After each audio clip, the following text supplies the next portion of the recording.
Good morning, everyone. For the record, my name is Enrique Pepin, District 5 Boston City Councilor, and I'm the chair of Boston City Council Committee on City Services and Innovation Technology. Today is Tuesday, April 2nd, 2024. This hearing is being recorded. It is also being live streamed at boston.gov/citycounciltv and broadcast on Xfinity Channel 8, RCN Channel 82, and Files Channel 964. Written comments may be sent to the committee email at ccc.csit@boston.gov and will be made a part of the record and available to all councilors. Public testimony will be taken at the end of this hearing. Individuals will be called on in the order in which they signed up and will have 2 minutes to testify. If you are interested in testifying in person, please add your name to the sign-up sheet near the entrance of the chamber. If you are looking to testify virtually, please email our Central Staff Liaison, Shane Pack, at shane.pack@boston.gov.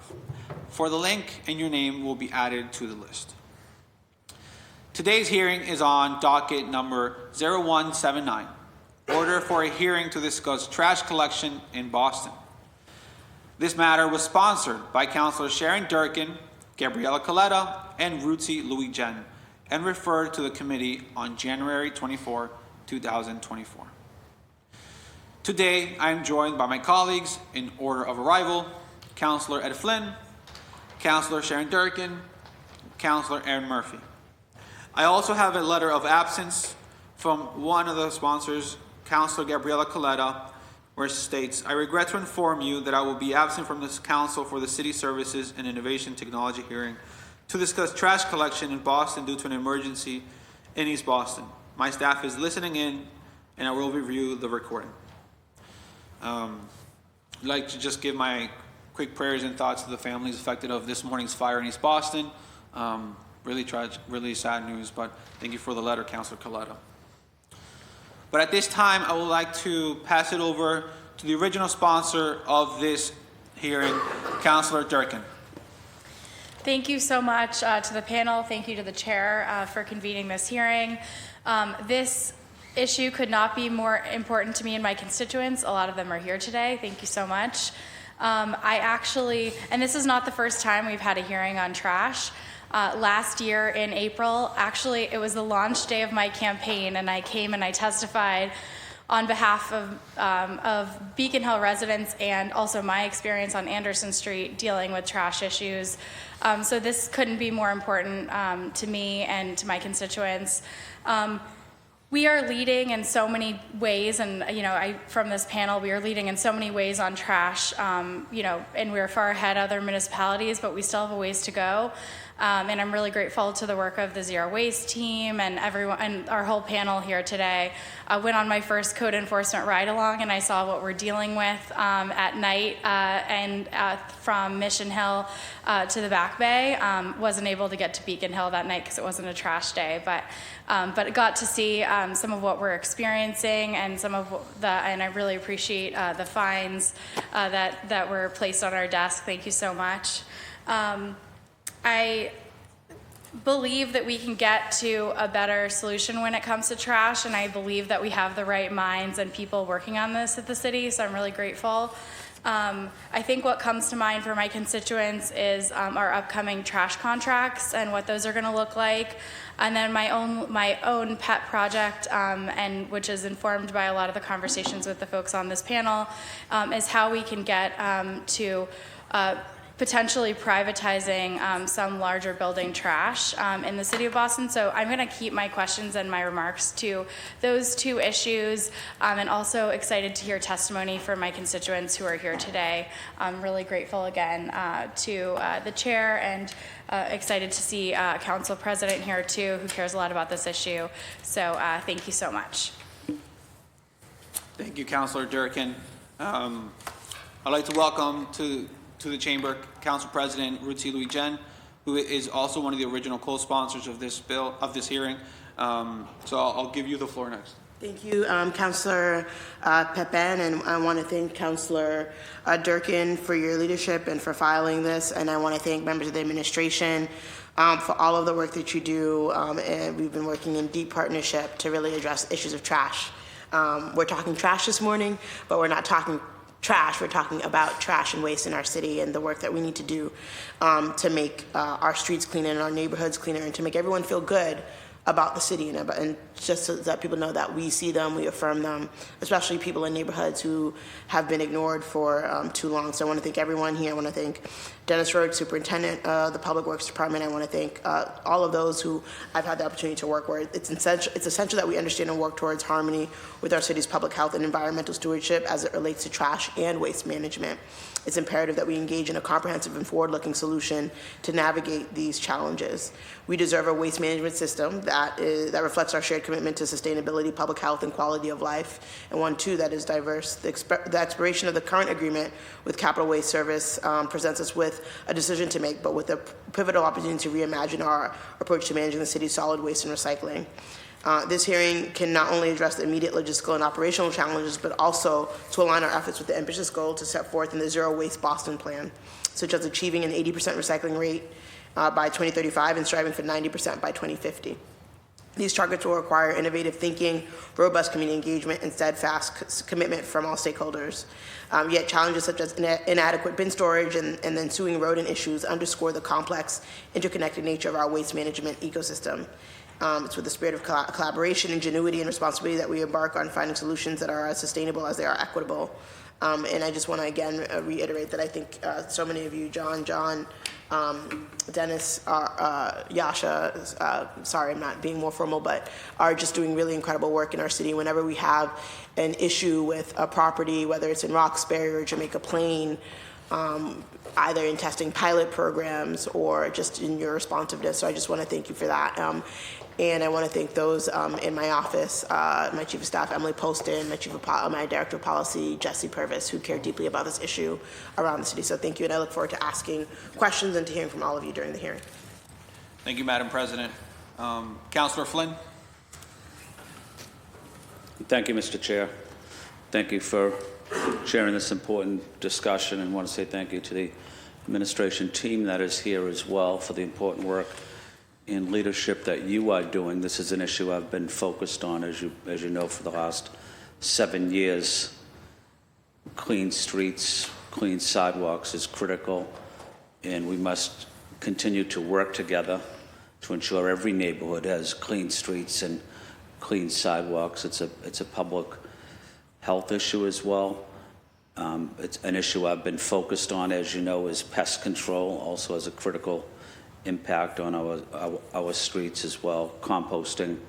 But it's about working together, listening to residents, supporting each other, and providing clean and healthy streets in every neighborhood of Boston. One thing I'm going to focus on as we go into the budget is making sure that we have enough funding for these critical departments that you manage, so we're able to have clean streets. City employees are really unsung heroes in our city. They do a tremendous job, but we don't have enough of them. And the Hokies play a critical role in Boston. They're respected, they work hard. And we need more of those types of city employees that care deeply about Boston and care deeply about the neighborhoods.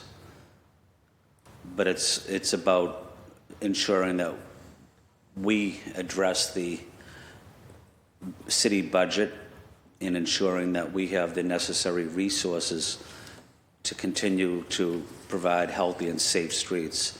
I also wanted to recognize some of my constituents, former constituents that were here. I had the opportunity to work with them as well for 7 years, so many of them in the Back Bay and in the Beacon Hill area. So it's good to see them as well. I also wanted to highlight the critical role that neighborhood organizations are playing in Chinatown.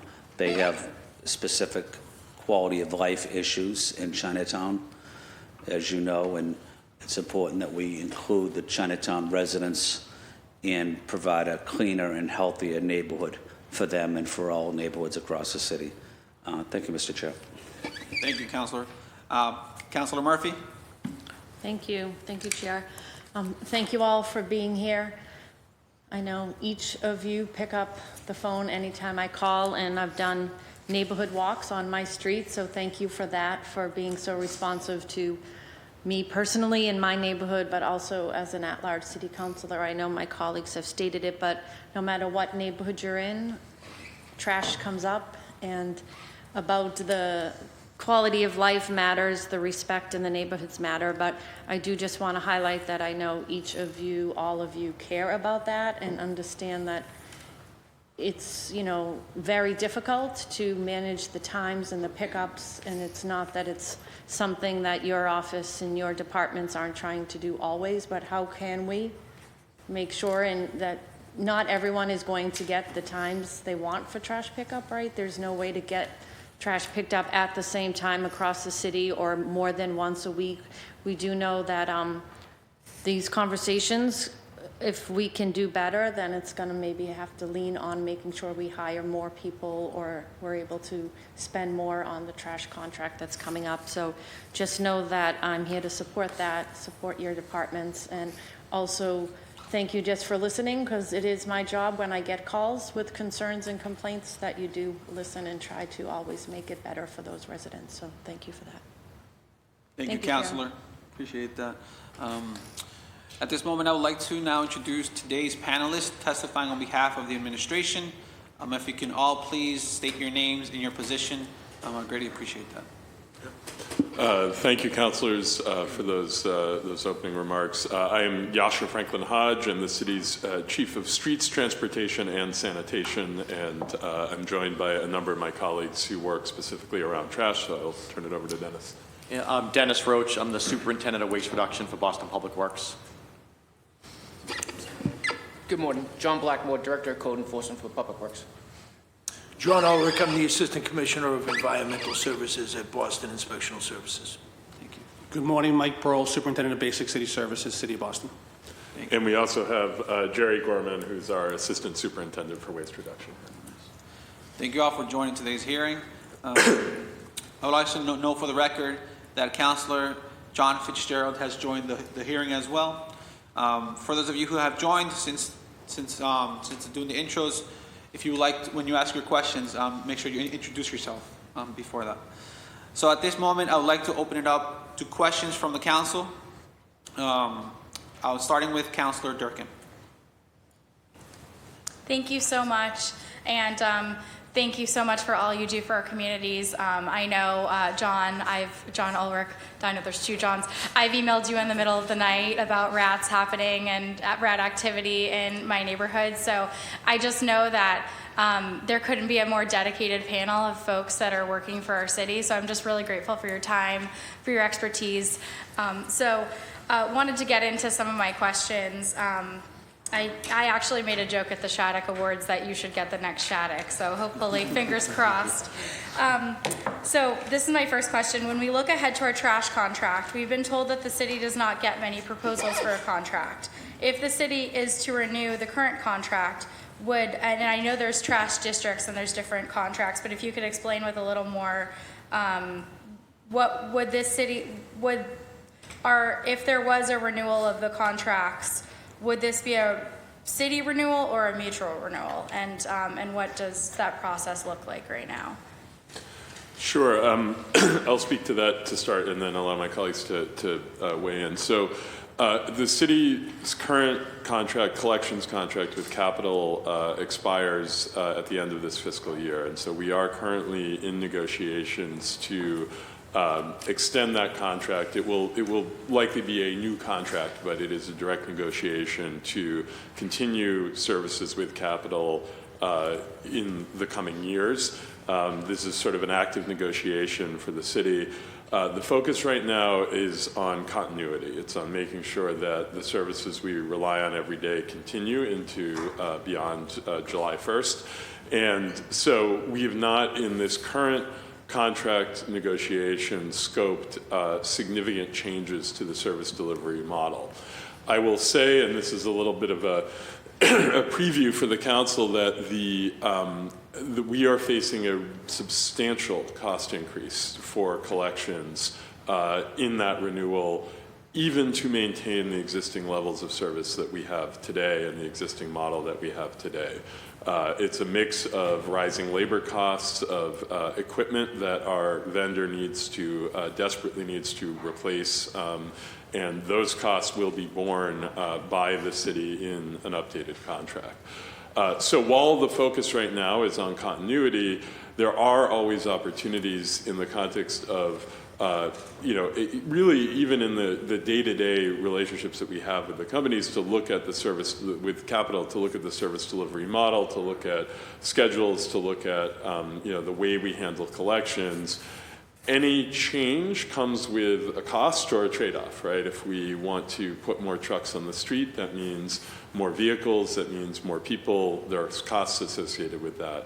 When we change pickup times or we change the way that our routes are set up, that can have impacts on other communities in Boston. So, if we, oftentimes a truck will do one neighborhood in the morning and then another neighborhood in the afternoon. And so if we make a change into the morning schedule, that can impact the neighborhood that those trucks are intended to serve in the afternoon. So all of these things, as councilors have noted, it's complex and there's interdependencies, but the nature of the procurement process and the fact that these contracts are exempt from the traditional procurement process means that we do have an added measure of flexibility throughout the contract life cycle to be able to look at some of the trade-offs and making adjustments. So, Dennis, anything you'd like to add? No, I mean, that was well said, but just to give a little bit more specific, our trash contracts are broken up into 5 different contracts. Each contract essentially serves 2 districts, public works districts, one in the morning, one in the afternoon. Most of our districts get 1 day a week of pickup. Those are our more suburban areas in the city. The downtown area plus Roxbury gets 2 days of service a week. So we'd be continuing with those particular services under this contract. I mean, there's a lot of concern in the lack of competition here. So I'm curious if the city has envisioned, and I'd be remiss if I didn't mention, I have obviously constituents here who want to weigh in on the terms of these contracts and want to have a say and have been very active and in participating whenever there is an opportunity to participate.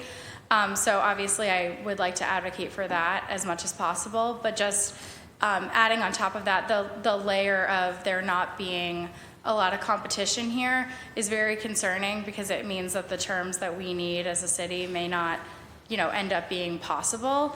And so I'm curious if the city is thinking about any incubator models of creating some trash work. I mean, I know we already have some trash work that happens in-house, but expanding upon that and thinking through, or maybe even giving some starter funds to local businesses that want to expand. So we are very focused as a department in trying to attract more competition to the city of Boston for trash. And some of the ways we're doing that is we've split off some of our services to our city departments and giving them to other trash companies in order to build their models so eventually they can compete in the trash industry. We also do, if we reach an agreement with our current contract to extend our contract, our plan is also to bid a new contract out 3 years from now, and we plan to issue a request for information across the country to start drawing in competition for people that want to come to Boston and service trash. Right now, we have one company that is bidding on our contract. That's Capital Waste. We're surrounded by Fortune 500 companies in trash, whether it be Republic or Wind Waste or Waste Management, that don't want to come into the city of Boston because of the difficult nature it is to service trash in an urban environment like Boston. It takes more bodies, it takes more people. If you service trash in the suburbs, you're getting those automated one-body trash trucks with the automated arm. In Boston, you're navigating these very difficult streets. It's often a 2-body truck. It's very, very difficult work to work in the city of Boston. So we're trying to attract more national competition in here over the next 3 years. Thank you. And I'm sorry, if I could have one more question really briefly.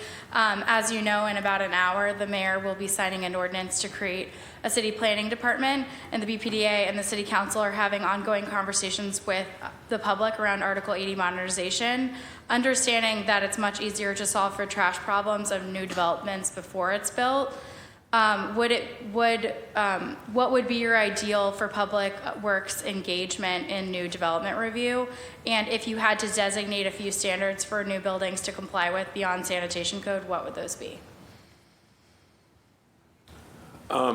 It's a good question. I'm not sure I have a fully considered answer to it. I mean, I think it is typically been our preference for new large buildings that they arrange for their own collections and management of solid waste as part of the operations of the building.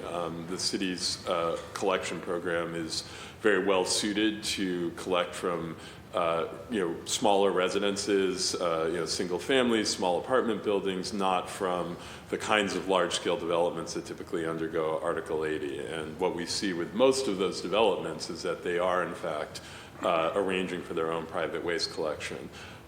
We have sort of limited policy and operational oversight over the way that those buildings function, but certainly, it would be our hope that as part of any Article 80 process, that those large buildings are looked at in the context of our larger zero waste goals and plans, looking at recycling rates, looking at responsible food waste disposal, and that those buildings develop as part of their strategy plans that result in them contributing to those zero waste goals and ensure that their residents, from both service availability and information availability, are able to responsibly dispose of waste and minimize the amount of trash that ends up in that stream. Thank you so much. Thank you. So I just want to remind my colleagues that we're going to do a 3-minute first round of questions for each counselor, and then we'll do a second round of questions if you have more questions. At this time, I'd like to introduce Council President Louis John. Thank you, Chair, and thank you again to the admin for being here. So, Chief Franklin Hodge, you stated that we're going to see a cost increase. I'm not sure, I know that my office has been really attuned with this issue and has talked to Dennis and others. This is a cost increase that other cities are going to experience across the city, across the Commonwealth, right? So it's not just in the city of Boston that we're going to be experiencing an increase. Is that right? Yes, I mean we've seen, if you look even nationally, but certainly across the Commonwealth, trash collection costs have been skyrocketing in recent years, driven by a lot of the same inflationary pressures that are affecting other parts of the economy. Thank you. And then I believe it was Superintendent Roach, or it may have been you, Chief Franklin Hodge. When we look at the trash pickup as it currently, the trash contract, is it possible, and I recognize the constraints that you mentioned with respect to the difficulty of picking up or of entering into a contract in an urban city in places like Boston, the difficulties there, but is it possible, have we looked into breaking out the contracts to smaller contracts so that we can attract a more diverse set of bidders to try to also break up sort of the monopoly on that in the city? So over the last year, we've recently funded a trash fellow position that's doing a lot of this work, analyzing our current trash contracts. It's for bidding out the next round of contracts with 3 years from now. So we're going to spend a lot of time with the trash fellow. We're doing a lot of research. We're trying to figure out if we can break them off into smaller sections to attract more competition. But until we get that in place, that's going to take a few years to get completed. So we're trying to put an extension to the current contracts in place now as we work on this important work going forward. And we have a trash fellow on site, and we also are starting to work with a consultant about trying to restructure our trash contracts for the future. The only thing I'd add is just as the superintendent mentioned, we are also trying to break out some of the larger city department collections so that those can be bid independent of the larger collection. And one of the goals of that is to help nurture more competition in the ecosystem, get some of these companies with that experience under their belt, in the hopes that when we do go out to bid for a full revamp of the larger trash contract, that there will be more players in the market. Thanks. And what prevents us from doing that now is because we don't have the work, the exact that the trash fellows and the consultant. It's both that and that the competition doesn't exist. If we put them out today in any industry, we would have one sole bidder bidding on these contracts, and that's not advantageous for the city.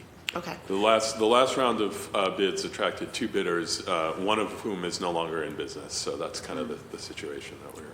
So it's going to still be the same model of, having one pickup a day for most of the city, but in the downtown and Roxbury areas having, one pickup a day, ideal. One pickup a week, and in downtown areas and in Roxbury, shout out to Mayor Menino on that one, we're going to have 2 pickups a week. even under this new contract. Given the short time between where we are today and the expiration of the contracts, our focus is on renewing with continuity of existing service, but there's certainly be opportunities in the ensuing years to discuss changes to those models. Thank you. I have additional questions, Chair. If you would like, I can hold. But I just want to make sure I'm able to get through all of mine. Thank you, Madam President. Thank you. Before we continue, just want to acknowledge that Councilor Braden, Councilor Weber, and Councilor Anderson have joined us for this hearing as well. Councilor Flynn, you have the floor. Thank you. I recently had a Zoom meeting with South End residents about the budget, upcoming budget. They were asking, and Chinatown residents too, they were asking for those 96 gallon barrels where the rats can't chew through. We're seeing a lot of rats just opening these bags, eating through these barrels. What are we going to do on some of these pest control related issues for barrels? Are we able to help our residents? Are we talking about residential barrels or street barrels or both?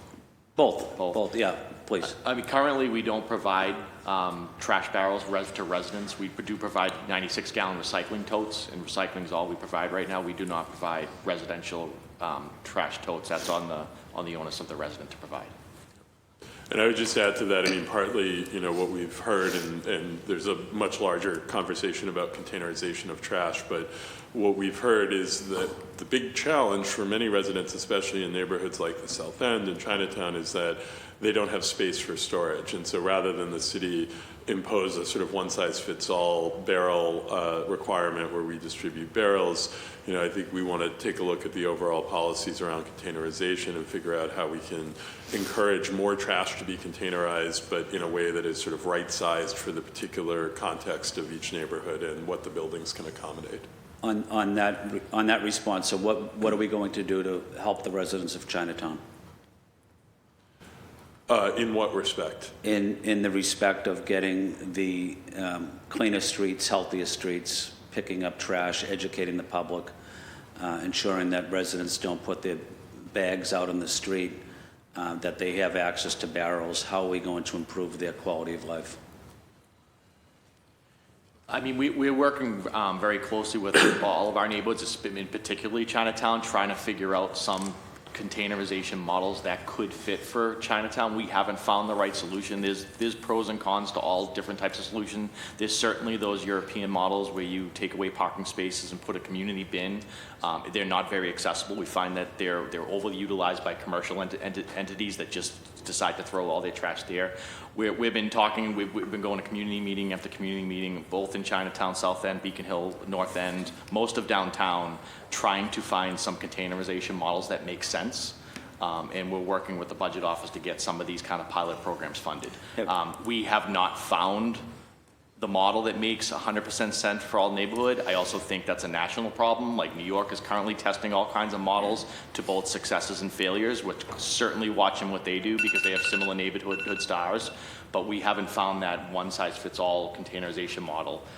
There's certainly containerization policy that we're starting to work on.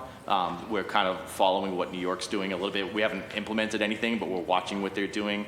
They're not allowing loose bags out in the street until the morning of trash pickup. You can no longer put them out overnight in New York. It's something we're watching and monitoring to see how much success they have there. And I think that's one of those things we're going to have to address in this city is looking at the type of containerization policy. Well, I think so. That's something I've been focused on for a long period of time. I want to see some action on that.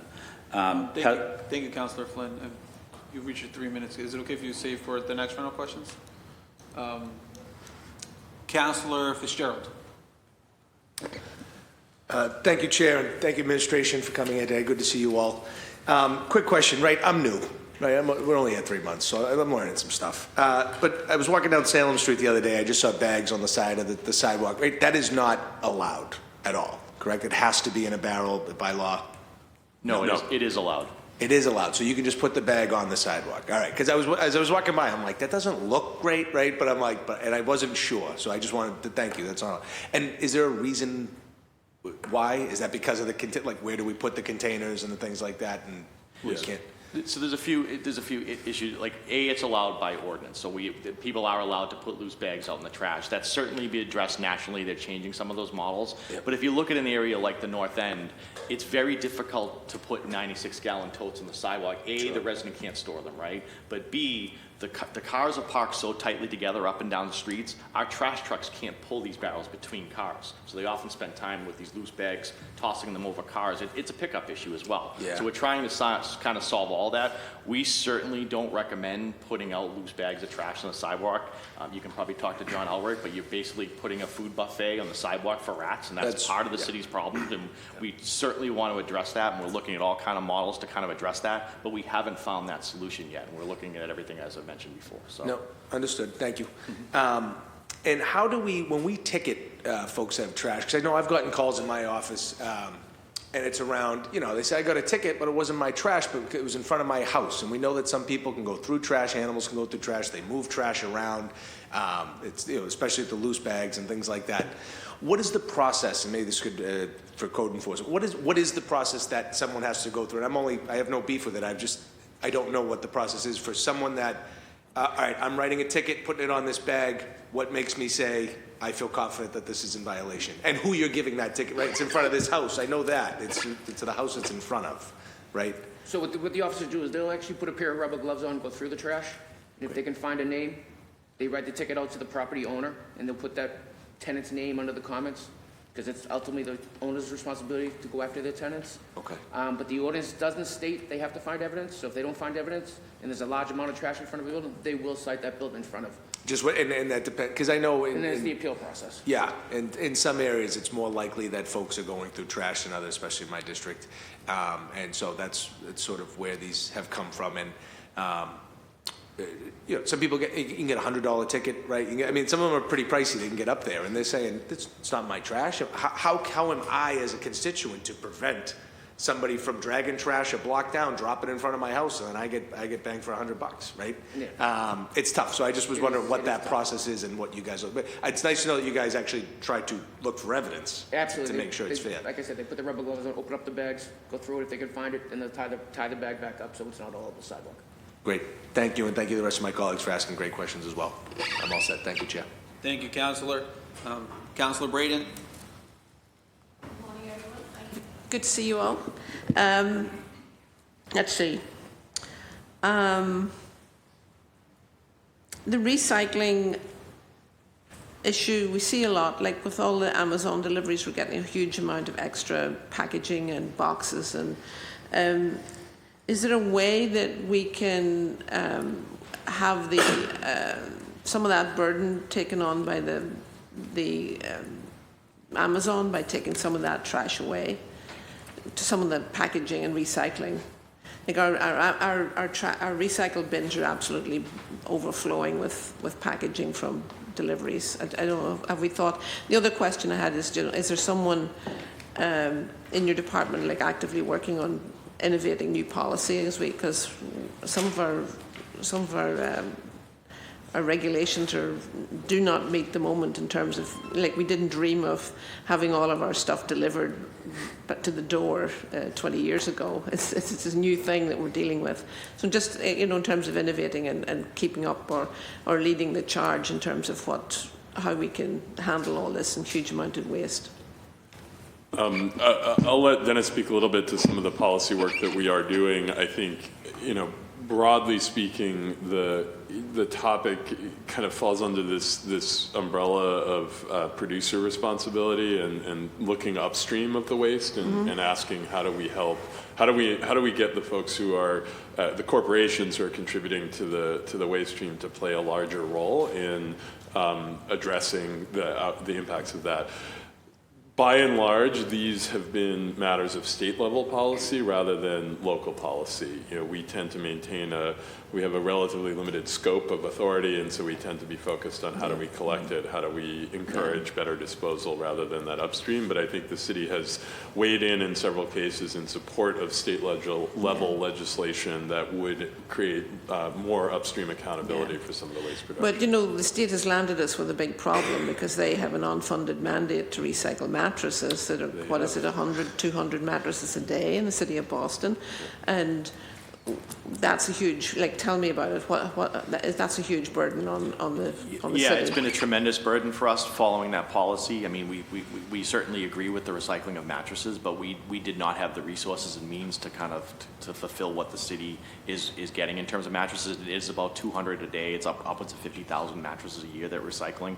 They're certainly coming in from Boston. They're certainly coming in to Boston from outside of Boston, because if you dispose of a mattress outside the city, you have to pay the cost. The resident has to bear the cost.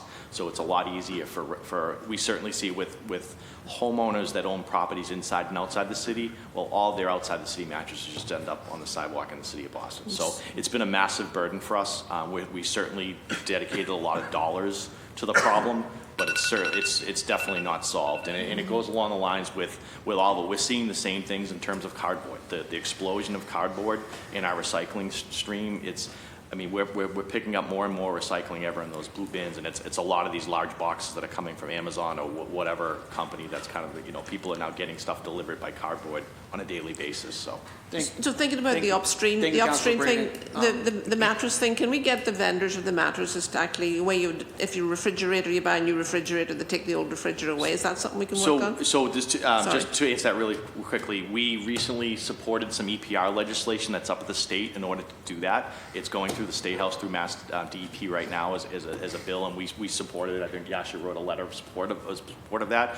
But we also in the city, we've requested a director of policy position for trash to start focusing on these issues as a local level in the next budget, that they can work closely with the state we're the biggest entity in the state, and to work closely with them and kind of push the kind of legislation that we need in this municipality. If we requested that position. Very good. Thank you.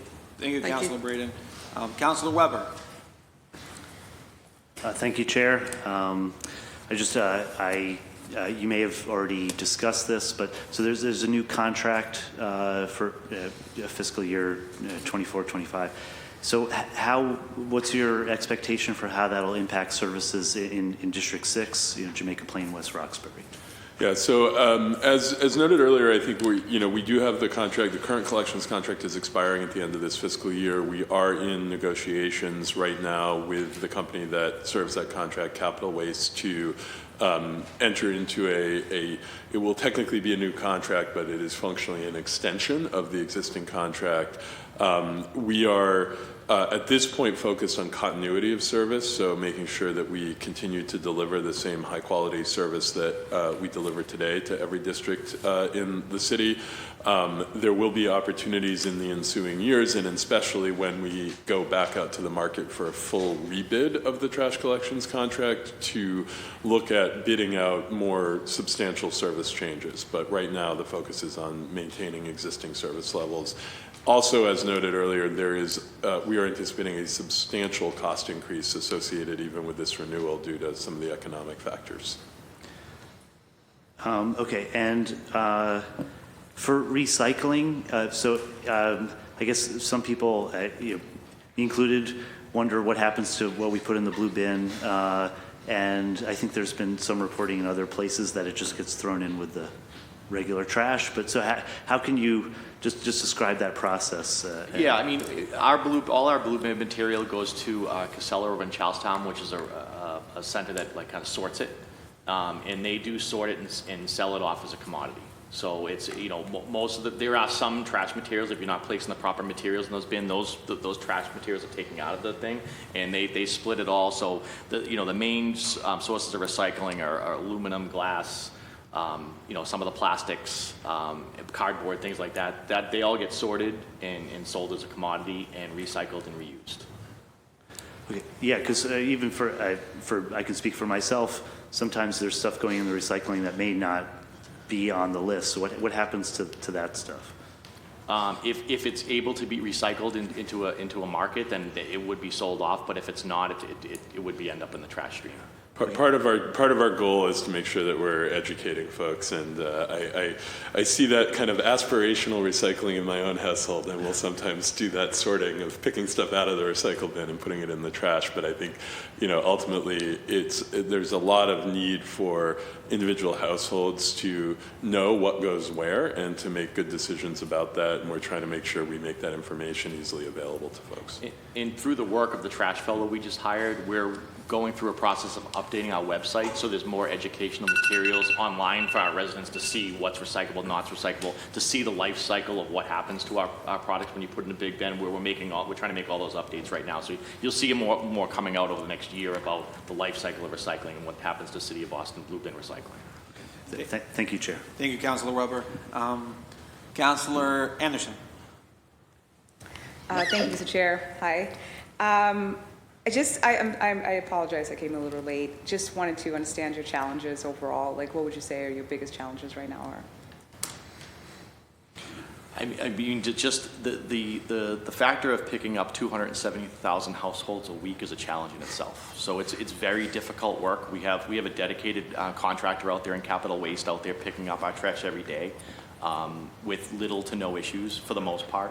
But it's very, very challenging work. It's working in all types of weather, all types of conditions. It's working in various traffic levels. We're working, like navigating these cities, tough to navigate city streets, especially downtown and tight streets and things like that. So it's a very challenging job for these people, and for them to stay motivated and hire, keep their staff up to date has been challenging over the last few years. Started with COVID, but it's the labor market in general and getting bodies in the streets to do this very, very difficult job. Thank you. Would you say then there's opportunity here to invest in infrastructure? Is that an issue at all? You mentioned tight streets. What other types of infrastructure challenges do you face? Well, I think one of the things that we're certainly looking at as a City of Boston is how we get more technology innovative, like with our trash pickup. And there's software packages that trash companies use to like route navigation and how to pick up more efficiently and effectively. And we're certainly looking at all those things for the next level of trash contracts. So making an investment in technology on the trash level will pay off, huge dividends to the City of Boston over the long term. And it's something we're looking at currently. I know there's a capacity deficit overall in Boston, but with the city, what about your department? Is it capacity an issue as well? I mean, we're certainly working with the administration and asking for some positions and things like that. We've had some difficulties filling certain positions at times, but right now, in my unit anyway, we're pretty close to full capacity with what we have as a staff right now. Do you feel there's an opportunity here also to speak with constituents or community leaders who can weigh in on their expertise or experience with this? Yeah, I mean, all the time. We spend a lot of time and resources in my unit going out to community meetings and getting feedback from various constituents, city councilors. We're totally open to meeting with everybody, explaining what we do out there in the streets, how we can recycle better. Part of our job here is to educate people on how to better recycle, to let people know that it's a community effort. It takes everybody to be invested in these types of things and to make sure we're recycling the right things, and we have low contamination rates in our recycling units. So we spend a lot of time out in community educating people. We have a team of 3 waste reduction coordinators that are kind of there to kind of go out to any community meeting and kind of give presentations to residents and listen and hear feedback on how trash is working in all of our neighborhoods. Thank you so much. Chief, you mentioned policy position or possibility of one. How can the council assist with that? I mean, I think, we're still obviously the mayor's budget has not yet been released. And so, we've been in communication with the budget office and certainly look for the council's support for any investments that budget proposes in the waste reduction unit and our overall efforts here. Thank you. Thank you, Mr. Chair. Thank you, Councilor. I'd like to introduce Councilor Santana. Thank you, Mr. Chair, and thank you to the lead sponsors for bringing this up. And sorry I'm late. Thank you to the panelists for being here. I don't want to make you all repeat some of the stuff that you've already spoken to, so I'll make sure to also review the recording from the time that I missed. But kind of just high level, Superintendent, I know you mentioned a lot of education, which I think is very important in terms of how we're composting, how we're recycling, what goes there. And you talked about the 3 staffers that go out. Like, how often are the staffers going out in community meetings? And I know you talked about the website and you're updating that. Can you speak to any other or kind of just like how you all being proactive about the education and reaching our residents? Yeah, so we're building a lot of educational materials that we're posting on our website for residents, landlords, property managers, stuff that they can help and educate their tenants and things like that. So, you know, guides, recycling guides, all those types of things we're building out our website in that sense. But in terms of our waste reduction coordinators, we get requests to attend community meetings, and we certainly attend as many as we can. They're probably out pretty close to a weekly basis, where they're either at a community night meeting, a BHA housing project during the day giving a presentation. But we take all requests and we try to find a time to reach all neighborhoods as we get requests to go out there and kind of sit with residents. And people tend to enjoy the talks. They learn a lot about how we recycle, what we recycle, and things like that. They're very helpful to us, but I think they're also very helpful to residents. I would just add to that, that team does more proactive outreach in the context of like community events and festivals. So if you ever go to open streets or a neighborhood festival, you'll often see that group with a table out there signing people up for the food waste program, distributing information. The other resource that hasn't been mentioned yet is the city's Trash Day app, which provides both reminders for when you should put your trash out, as well as updates on the schedule when there's holidays or other impacts, and it provides a very easy way to look up what goes where. So if you have a question about whether something is recyclable, the Trash Day app makes it really quick to determine whether it can go in the recycle bin or not. So we encourage everybody to download and use that. And that's separate from the City of Boston app? Correct. It's separate from the Boston 311 app. It's called Trash Day. Trash Day, okay. Didn't even know. Okay, that's good to know. Where was I? Yeah, I mean, to that point, with the education piece, I mean, I'm glad to hear all the efforts. One thing I didn't hear, and maybe you are doing it or not, just kind of the proactive approach towards our youth, and like collaborating with our BPS students in high schools and middle schools. You know, don't have to speak to it, but we'll love to partner and figure out ways. Obviously, I'm the chair of education, so that's just very important to me to make sure that our youth are incorporated in that. No, you can finish. No, I was gonna. That's good. So we do work with BPS. BPS has their own zero waste team that we work very closely with, and we have gone out to a few schools and given some presentation. It's something we're definitely looking forward to doing more of in the future, but they do have a zero waste team that we work very closely with. Great. Well, thank you, Superintendent. Thank you, Mr. Chair. Thank you, Councilor. I would like to start a second round of questions. If my colleagues do have questions, seeing yeses. For the second rounds, you will have 2 minutes per questions. So starting with Councilor Durkin. I'm going to get a little theoretical, so I hope bear with me. If we were to break up trash improvements into buckets, infrastructure, personal responsibility, diversion, or something else, how would you rank those in terms of importance and feasibility? Because I think a lot of times in our communities we're talking about, you know, how we can get people to know the right things, how we can get them to do the right things, and obviously we're talking again too about like the structure and the infrastructure of what we're doing. What do you think would have the most impact? Yes, all of the above. I mean, I think there's a foundation of good policy that we need, especially as it relates to larger institutional actors, large buildings, other types of institutions. The city largely doesn't regulate trash outside of household trash, but some of this policy needs to happen at the state level. We talked about some of the issues with producer responsibility, and the mattress approach to the state took to the mattress ban. So I think establishing a strong policy foundation, you know, we need to then provide services that are convenient and accessible to people. We need to make it easy for people to do the right thing, and the city has invested a lot and spends a lot to have, for example, single stream recycling that gets picked up every week with the trash. We have a food waste program that is extremely convenient and easy to use, and so you know, these, you know, even things like mattress pickups, you know, we have a program in place. We're working to optimize and improve the experience for people to schedule a pickup so that there's less delay and that it's a more streamlined process. So I think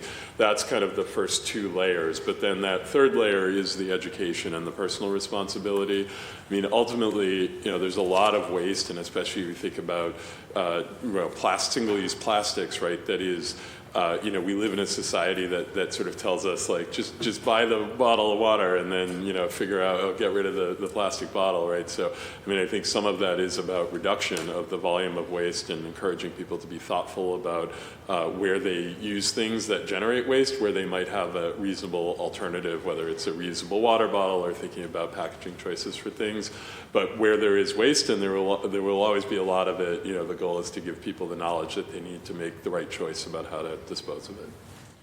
I think the only thing I'd probably add is the prioritization and investment that needs to follow with setting up this type of policy. If you look at the city of New York, which I told you earlier, we're following closely in containerization, they're making significant investments in trash and wraps. And I've got their memo on the future of trash. Yeah, so that study alone, a containerization study that New York did, costs upwards of $5 million, and that's the investments that they're putting in their trash, and it's something that this city should probably be considering for the long term. I will also just say to that too, New York is making some very bold moves that have some real trade-offs associated with them.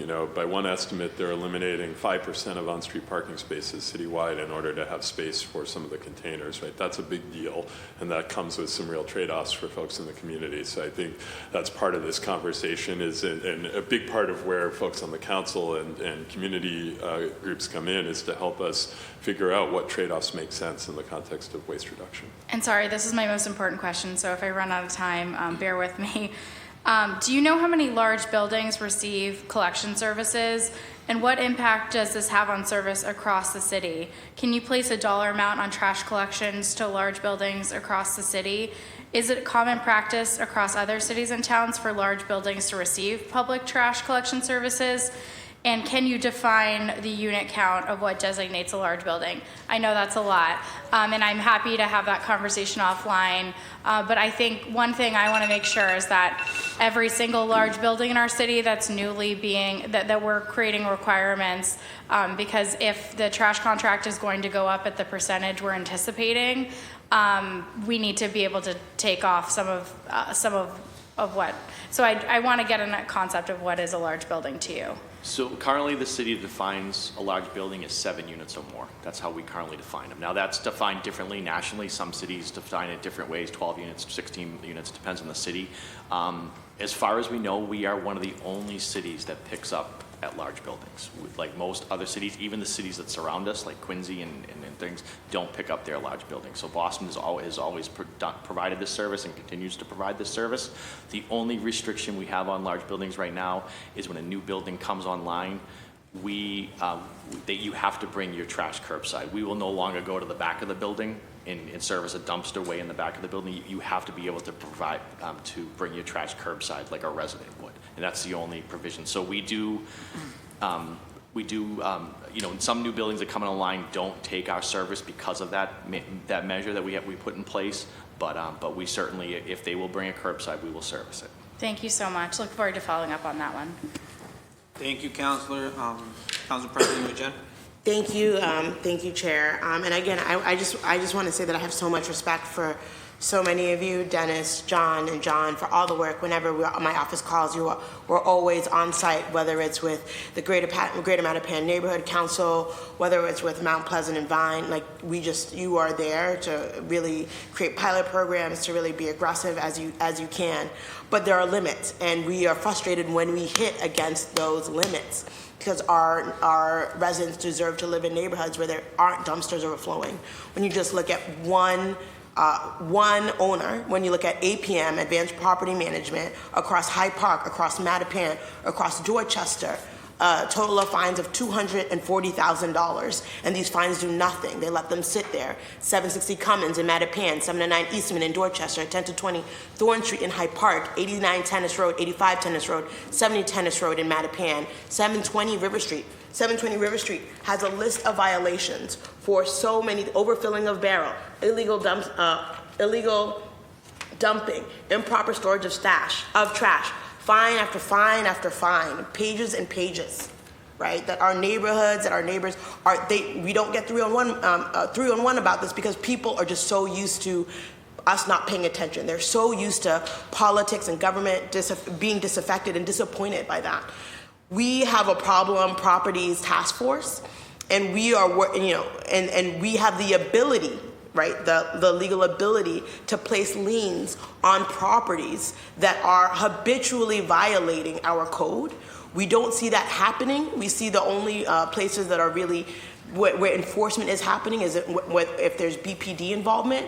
I'm hoping that we could talk a little bit about the Problem Properties Task Force and the limitations that we face when we have properties like APM across neighborhoods that have all of these violations, but we aren't able to really hold them accountable. And so I think that's really the crux of what I care about, or what our residents care about when we're talking about large buildings. I think there's a lot we need to do. I think we need to be putting privatization fully on the table to explore what that looks like, what are other cities doing. But this is unfair, and it is a letdown to our neighbors when we have corporate landlords, owners who don't care about fines. We have to be more aggressive when we're going after making sure that our neighborhoods reflect what we care about, right? We are putting money to city services, and we have the enforcement capabilities to a certain extent, but there's a disconnect. And so I'm hoping that you can talk about the Problem Properties Task Force. We had a hearing on this last year. We updated an ordinance to increase the fines, but yet we want to do more with liens, but there's systems that are not able to talk to each other. So I'm hoping that you could talk more about this. We are out on trash visits at least every 2 weeks with my chief of staff and so many of you, and we want to be able to attack this problem more heads on with the owners of these buildings, but we're facing these hurdles, and I'm just hoping that you could speak to that. So I'll see if my colleagues want to respond directly to that question about the Problem Properties Task Force, but I guess I just want to say, right, you are 100% correct, right? If we have a system of fines that does not produce behavior change, that does not produce acceptable outcomes for our residents, then it's not working, and we need to figure out how to fix it. So I think it's very clear that we have some bad actors in the city. For most folks, they get a $100 ticket, and that's a wake-up call. But when we have bad actors who are not responsive to that, it's on us to figure out what tools we need, what tools we already have, and how to deploy them in a way that produces different outcomes. So I don't know that we're going to have a complete answer to that question today, but you have my commitment that we will work as an administration and with the council to try to find solutions that produce better outcomes for residents. I think it's John, because John sits on the problem. Hi. So as you know, Yes. we work with that. Yes. Absolutely. Every one of those properties, there is an Yes. issue. Yep. The issue is with the two systems, they don't talk to each other. So with the Problem Properties Task Force, we can't put the liens on the properties. So what we need, we work with Do It, obviously with your office, with Emily, she set up the meeting. We need a system where the ownership is updated regularly. Because the Boston Housing Code, as we told you before, has instructed us not to put any liens on properties until we can verify the owner's information. So what happens is when a property gets sold and it's updated in the system, when the system does an update, it goes back to the old ownership. So some of those properties, I'll give you a prime example, Stamatos, one of the biggest offenders in the city. He's probably got 40 properties on that list. 30 of them he's probably sold in the last 7 years, he hasn't had them. But it's still coming up under his name. So that's what we need. We need Do It to come up with a system where both systems talk to each other, and when the property's sold, it's updated in real time. And then we can go back to putting on the liens with the courthouse. But at least for these, we know that APM is the owner for these properties. What is the limitation there? It's if we went to Boston Housing Court, they would say? They would say, we're not going to put the lien on it because we can't guarantee the courthouse. We can tell the courthouse, yes, we know it's their ownership, and they're going to say no because of before, when we put the liens on properties, we had to go back and remove them. The last time we put the liens, when we were doing the liens in 2016. That was the last time we did the liens. And John, I want to thank you because you are so dedicated to addressing these issues. So it's just we just need to work on this Absolutely. system, Absolutely. whether it's the budget system. And I want to thank Councilor Braden because it was her leadership in trying to get us there. But we need to get there because this is unacceptable. And I know you know that, and I know all of us know that. And so I'm hoping that we can get there through these meetings and in these conversations because our residents deserve better. Absolutely. Anything I can do to help, obviously, would make everybody's life easier. Thank you. Thank you. Councilor Flynn? Thank you. Chief, how much are we spending each year on trash pickup in Boston for that capital contract? I believe it's about 30 million. 30 million a year. Yeah. 30 million. That's for collection. We also have to pay a disposal fee. How much is that? It's, I think currently it's somewhere in the $40 million annually. So combined, it's probably $70–80 million in collection and disposal. In recycling now is almost at that same level, isn't it? So recycling has recently dropped in the last 8 months. Okay. It was at the same level of trash at about $120 a ton. It's now sitting at about $60 a ton in that range. So it has really come down. The commodity has increased in recycling, and we are getting some benefit from that now. How much are we paying for recycling? Annually, I'd have to get that exact number. I don't have it on the top of my head. But we're currently paying $60 a ton. We do 40,000 tons a year. Is it closer to 50 million? It's probably closer to 20–25 million. Okay. How much are we paying for those pilot programs for composting? The current pilot program for composting is probably, I think it's about $10 million. Okay. So probably spending over $100 million. Okay. What is the figure that you need for the city council to advocate for this coming budget? I don't think we have a specific budgetary number that we're asking for the council to advocate for. We're working with the Office of Budget Management to put forth an FY25 budget proposal that meets the needs of the city and allows us the resources to meet the goals that we have, and so that will be forthcoming. It would at least need to be 125 million, I would assume, right? I think some of that stuff may have been double counted there. I believe that 70 million number is inclusive of our disposal, correct? Yes. Yeah, so. What are we doing on pest control? As you know, I'm trying to establish a standalone city department. What's the latest on pest control? And I'm glad you guys highlighted, and John's doing a terrific job and his team as well. They need more resources. You highlighted New York City. They have their standalone pest control department. What can we do to improve this situation? So, thank you for the question, Councilor. We're currently working with a consultant across all city departments to coordinate our services, look at our operations, how it affects rodent population, and how we can improve that. Could I listen or participate in one of those meetings? That's an issue I care deeply about. So when you guys have a meeting on pest control, could you let me know? Absolutely. Okay.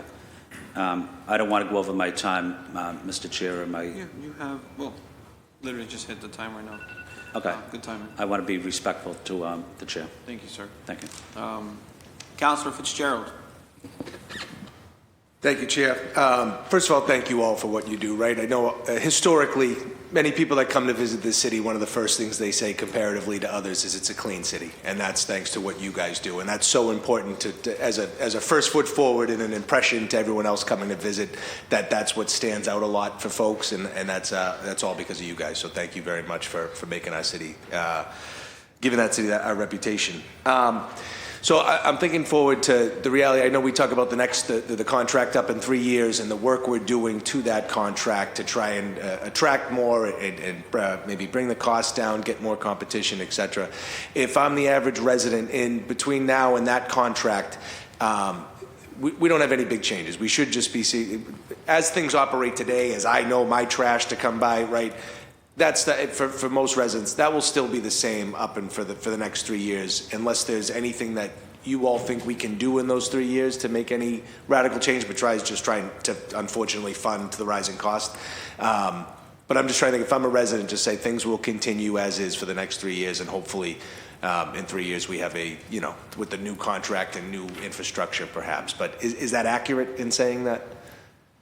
Yeah, I mean, it's mostly accurate. I do think in the next 3 years, we will look to pilot some programs to test things out that we may want to try in the next iteration of contracts. So we will look and try to be innovative within those 3 years. And we're certainly looking at technologies. We have a technology now that we currently employ that we're trying to expand upon to hopefully deliver better services to the residents, even within those 3 years. Like, I mean, I think we do a great job of picking up trash in the street, but I certainly think we can do better, and we can and look at technologies and pilot programs and ways to get better within those 3 years. So the next iteration of contracts we bid are the best contracts that we have for this city. So, great.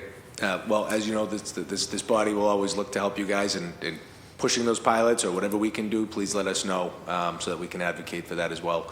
But thank you for all you do. Thank you, Chair. If I could just give a shout out, I appreciate your comments about the cleanliness of the city. Not present here today is the Public Works Highway Division, which does street sweeping and works in very close partnership with the Waste Reduction Division. When there's an issue with mattresses or when there's a code violation, they're the folks who come and help make sure that these streets get cleaned after an issue has happened. So really is a team effort and a partnership amongst multiple divisions in Public Works, and I just want to share your praise across the team for all that great work. Please pass it along. So, yeah, thank you. Thank you. Thank you, Councilor. Councilor Braden. I want to go back to the Suffolk County on the problem properties issue. We've been talking about this for years, and it's a problem that we have to really tackle. Shouldn't be insurmountable. Like the Suffolk County Registry of Deeds has up-to-date data on who is the current owner of these properties. Is there any way we can get ourselves on the same page or use technology to at least update that on a monthly basis? Like, I think that's a conversation we need to have with Stephen Murphy over there. But we can't keep doing this. This is to have these bad actors year on year on year. We've been talking. This is 4 years into this now. This is my 5th year, and we're still talking about it. So I'm not blaming you folks, but we have to figure this out. This is something we have to figure out.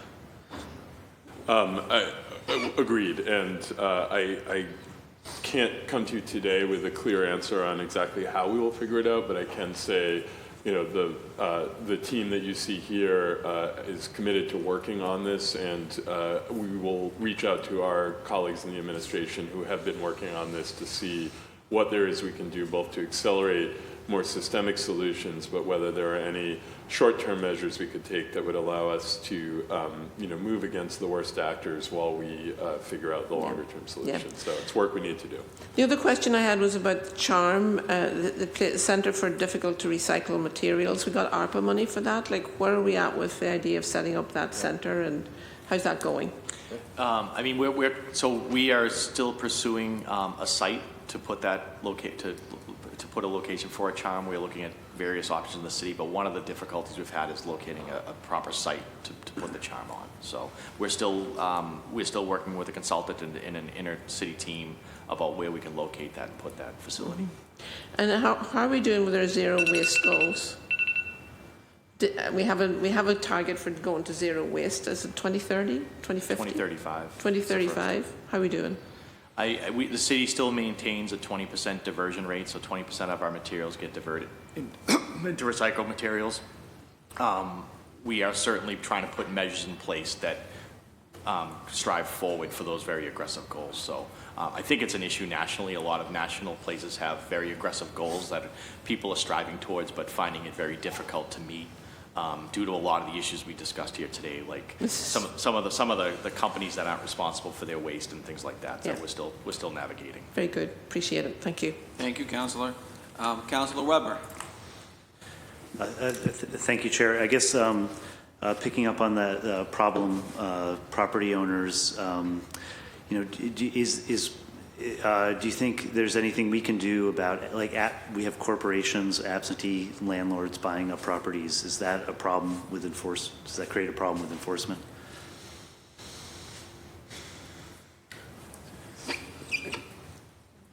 The big corporations, yeah, they just come in, they get a $100 fine and they chalk it up as cost of doing business. So ultimately, some of these fines would probably need to be raised to get their attention. That would be my suggestion. Absent anything else, other discuss liens, things like that. I mean, is anything else that you've seen around the country that you think might work? No, ultimately, the best thing for us would be the liens, because if they try to go sell the building, they can. If there's a municipal lien on the property, they'd have to pay it off. So we just need to get that system straightened out so we could actually put the liens on the buildings. I'll also add that we've mentioned in here the ability for big buildings to kind of have responsibility for their own trash, and we're not going to achieve any kind of zero waste goals until people own their own trash. We deal with big buildings that don't recycle well because they don't need to recycle well, because we just come to the curb and we pick up their trash whenever it's put out, and they don't feel the need to put more stuff in recyclable materials because they don't bear that cost. The city bears that cost.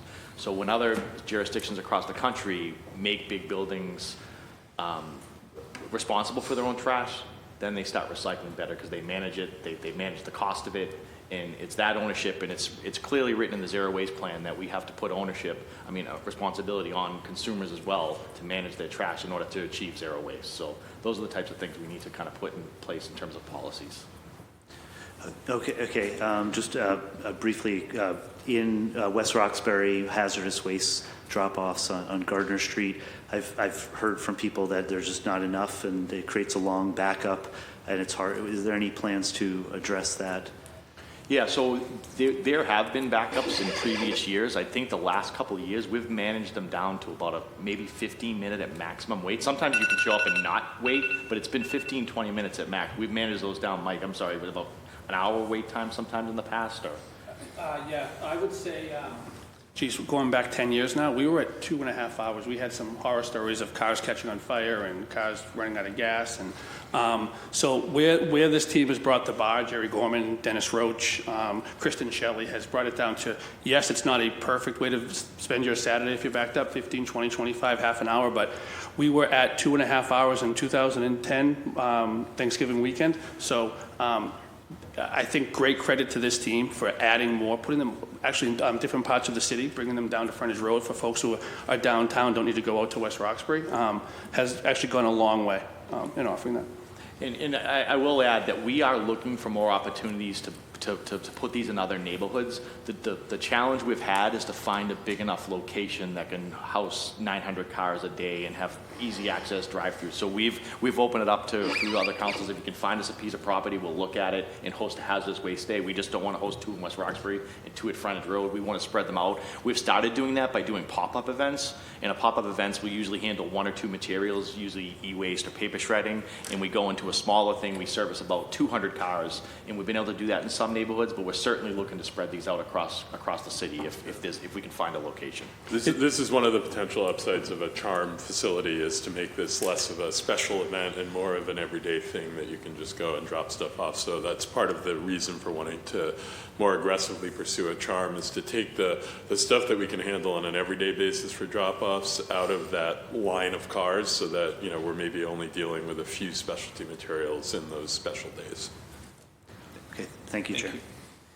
Councilor Anderson. Thank you, Mr. Chair. Chief, my team or my office communicated with ISD, and they talked about how there's a rat czar coordinator type, but not specifically czars. Can you clarify? Yeah, I'll let John answer that. Actually. So we don't currently have a rat czar? It's you. Right. Thank you. But we are working with a consultant citywide to coordinate across city departments, looking at how all of our operations affect rodent population and how we share information to make us more efficient. Do you anticipate a timeline on that? No pressure, and I wanted to echo my colleagues' statements about the city being beautiful and clean. I am a fan. I follow your pages on social media, then I retweet them and I say thank you so much for all of your work every single time you tweet, if of course it pertains to District 7. If it says Rosendale, I'm not touching it, but I appreciate all of the work across the city. That this seems to be a really contentious issue.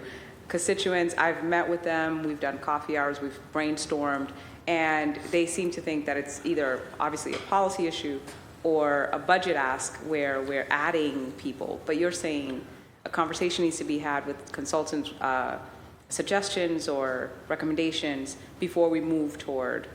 Can you expound on that? Right, so we're working with the consultant. We expect maybe early summer that we'll have the assessment of the operation, and then moving forward, we'll have some kind of working group with city departments on the best way to address it. Thank you so much. I think that some misconception too is that, in marginalized or condensely populated areas, and Boston seems like everywhere is condensely populated, that there's less trash pickup or less accountability, and I disagree. I have to sometimes re-educate the community that it's not the case. We have 2 days as opposed to 1 in some areas, And are there, and I know that I hear that there's outreach, there's ways of the coordinators go out and educate and do meetings, also emails.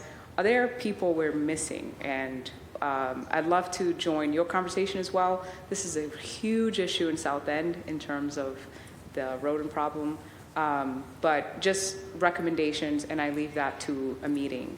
And I look forward to having that conversation so that I can report back to my constituents that I followed up and that we're working on policy and that we're working on the budget, and there are things happening early summer, maybe by the end of the year, we have some solutions.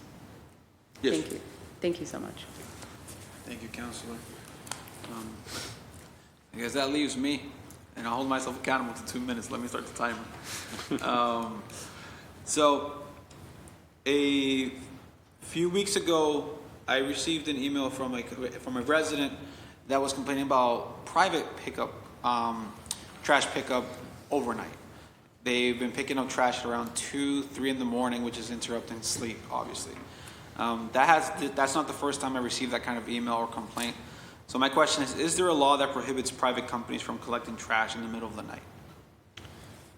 So there's a state ordinance that the city of Boston has no mandate over commercial trash pickup, and that's what that is overnight. In that there is a state ordinance that trash has to be picked up commercially between 11 p.m. and 7 a.m. Is that what it is, John? 6 p.m. and 7 6 p.m. and 7 a.m. It has to be picked overnight commercially, and that's a state ordinance. Okay, that's very important. And I think to your topic of educating the public, I think that's important to emphasize, because a lot of residents, I don't think, understand that, and I didn't even know that. Yeah, we recently have started pulling up some of this old ordinance information that's in the state sanitation code, and we're starting to try to put it on our website so people get like in some like frequently asked questions. We've certainly worked with numerous counselors and their staff about updating them on those ordinances, but it is specifically written that the city of Boston has no jurisdiction over that. Okay, thank you for that.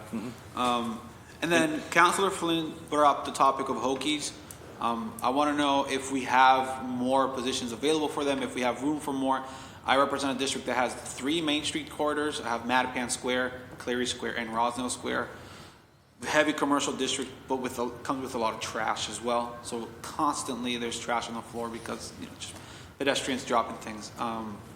What can I advocate for in the budget, or is there positions available that I can advertise to the community? Sure. So, Hokies are, to Councilor Flynn's point and to your point, to me, they're the most important employee in the city of Boston. They care about the area that they sweep. They care about the area that they maintain. They build relationships with businesses, residents, and we do have a volume of Hokies. We have 20 full-time Hokies. When I say we, Public Works does, underneath Danny Nee's great leadership. Those are 20 full-time employees. We also, every season, add seasonal Hokies. Those seasonal Hokies, actually, it starts that career ladder where you come in as a seasonal Hokie, you do well, you like it, you stay, you might get a license, you get, then you kind of move up the ranks. So it does everything. It cleans Clary Square, it cleans Nubian Square, it cleans, they clean Hanover Street, they do a lot, but then they also get a chance to get a full-time job and get into that career ladder. So it serves all purposes. The 20 full-time employees, I think right now they're probably at about 14 of 20 filled, which again, given our labor situation, isn't awful compared to some of the other ratings that Danny Nee has that just aren't filled with specialty licenses. And then every season, to start the season, they add between about 8 and 12 seasonal Hokies. Those should be coming on board in the next, I'd say, inside of a month, which allows, again, to get Hokies everywhere. There used to be a downtown Hokie program. We took it and put it everywhere. Wow. So every neighborhood can see it, can get that great work from the men and women who do take those roles. Those are not easy jobs to have. Those jobs see bad elements, rain, snow if they're in the winter, and they do valued great work to keep our city hopefully getting the kudos and credit that I think we all appreciate hearing today. Thank your Hokies when you see them. Yeah. They really are working hard. Seriously. I'll just take this moment to also just thank you for the work that you've helped me with, honestly. So I'm looking at Mike because every time I call you, you've always stepped up to the plate. If it's just cleaning a specific corner or clearing up some black ice on the road that has led to slippery. So thank you so much for everything that you do. But I want to ask my colleagues if they have any last minute questions before I open it up to public testimonies. I actually have a few Yes. some Okay. questions. I'll give you 1 minute, Just so Counselor. you know, I filed a hearing order on this, and Councilor Durkin did as well, and so we tried to merge them together. She took precedence under the rules. I couldn't file mine, and so want to make sure I put all my questions on the record. Want to get back to the question of privatization and whether we've seen that work in other cities, the model of privatizing trash pickup fully. Is that something that we can look to? Is that something that we're exploring or that we've thought about? Can you explain what you mean by privatizing fully? Well, whether it's just privatizing for large buildings, the 7 or more. So my office, we've often been talking with a number of you, I think particularly with you, Dennis, about what would it look like to require multiple pickups for large buildings, as of the buildings that have 7 or more units, right? Where that would get at, the APMs, it would get at some of the harder, I think Councilor Weber mentioned a question about whether corporations, whether it's harder. We have property owners that are owned by trusts. It's an issue that we see in Mattapan, and it's difficult to sort of really help, number one, identify ownership, but also get at try to help resolve these issues with a human. So the requirement of private pickup, whether it be requiring private pickup at large buildings, buildings with 7 or more units, or wholly privatizing. So I wanted to just put that on the floor to see if you all have given it some thought and what that could look like.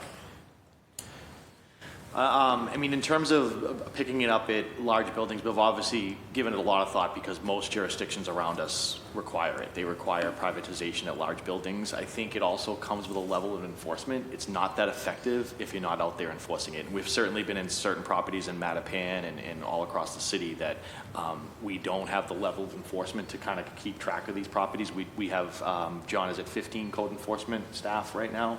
15 code enforcement that serves 3 shifts citywide, so it's that they're spread over 3 shifts citywide. So it would be adding that enforcement to it. As for privatization wholly, I don't think we've considered it as a city yet. I don't think it's a model that really fits a city per se. We're certainly watching other large cities and what they do. There's cities now that are holding large businesses in their districts accountable for paying for the trash bill for the entire city, and we're certainly watching those cities and what happens. And that's why we got a fellow, and that's why we're seeking a policy person, is to continue that work, to watch what other cities do and see if there's something we can bring to Boston.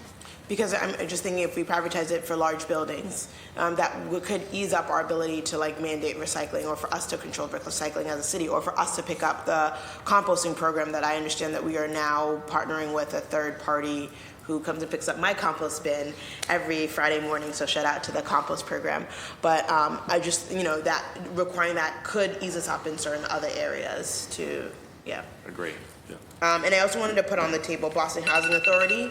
They are, have been doing some innovative work when it comes to trash pickup, and I think that they've been looking to have their own contractor. So if there's anybody else who can speak, is there anyone here? We should have Joe Wool here, but is there anyone here could speak to what they're doing at the Boston Housing Authority? I certainly work closely with them in the trash pickup. We currently serve their trash system, but we are working with them to hopefully eventually get to more of a privatized, separate model, and that goes along with what we were speaking about, diversifying our contracts and getting more contractors involved, and we think that's a solution, as well as working with Boston Housing Authority. They also don't receive what we deem a true residential service. Most of their sites are full dumpsters that, the big truck comes in and picks up the dumpsters. We're working on a pilot program with them. It's their pilot program, but they're working closely in Charlestown, where they're restructuring their bins and they're making them more rodent-proof, and they're upgrading the quality of life. So we certainly guide them, we certainly consult them through these programs, but they're doing a lot of work in all their residents about upgrading their trash services, and we're fully supportive of it and meeting with them. I know John and both Johns here at this table have walked many Boston Housing Authority sites and approved their pilots, and are working with them on their illegal dumping issues and all their other trash issues. Thank you. Mr. Chair, 2 small things, if I may. Okay, so, John, I heard you talk about, code enforcement and the need for more of those, more folks to do that. Happy to help advocate for that. We want to solve this problem, which is a hard one to solve, but everything we can. And so whether it's through the budget, if that's a request, I'll speak for myself, I hope to support the request if there's an ask there for more code enforcement who are able to help us tackle the problem. And lastly, I just wanted wanted to shout out to our rat czar, Jean. You do that right now, and I know you've been working in partnership. I just want to just uplift again. Lavette isn't here from Mount Pleasant, but I've been working with Councilor Anderson's office on that. Neither is Fatima from Greater Mattapan Neighborhood Council.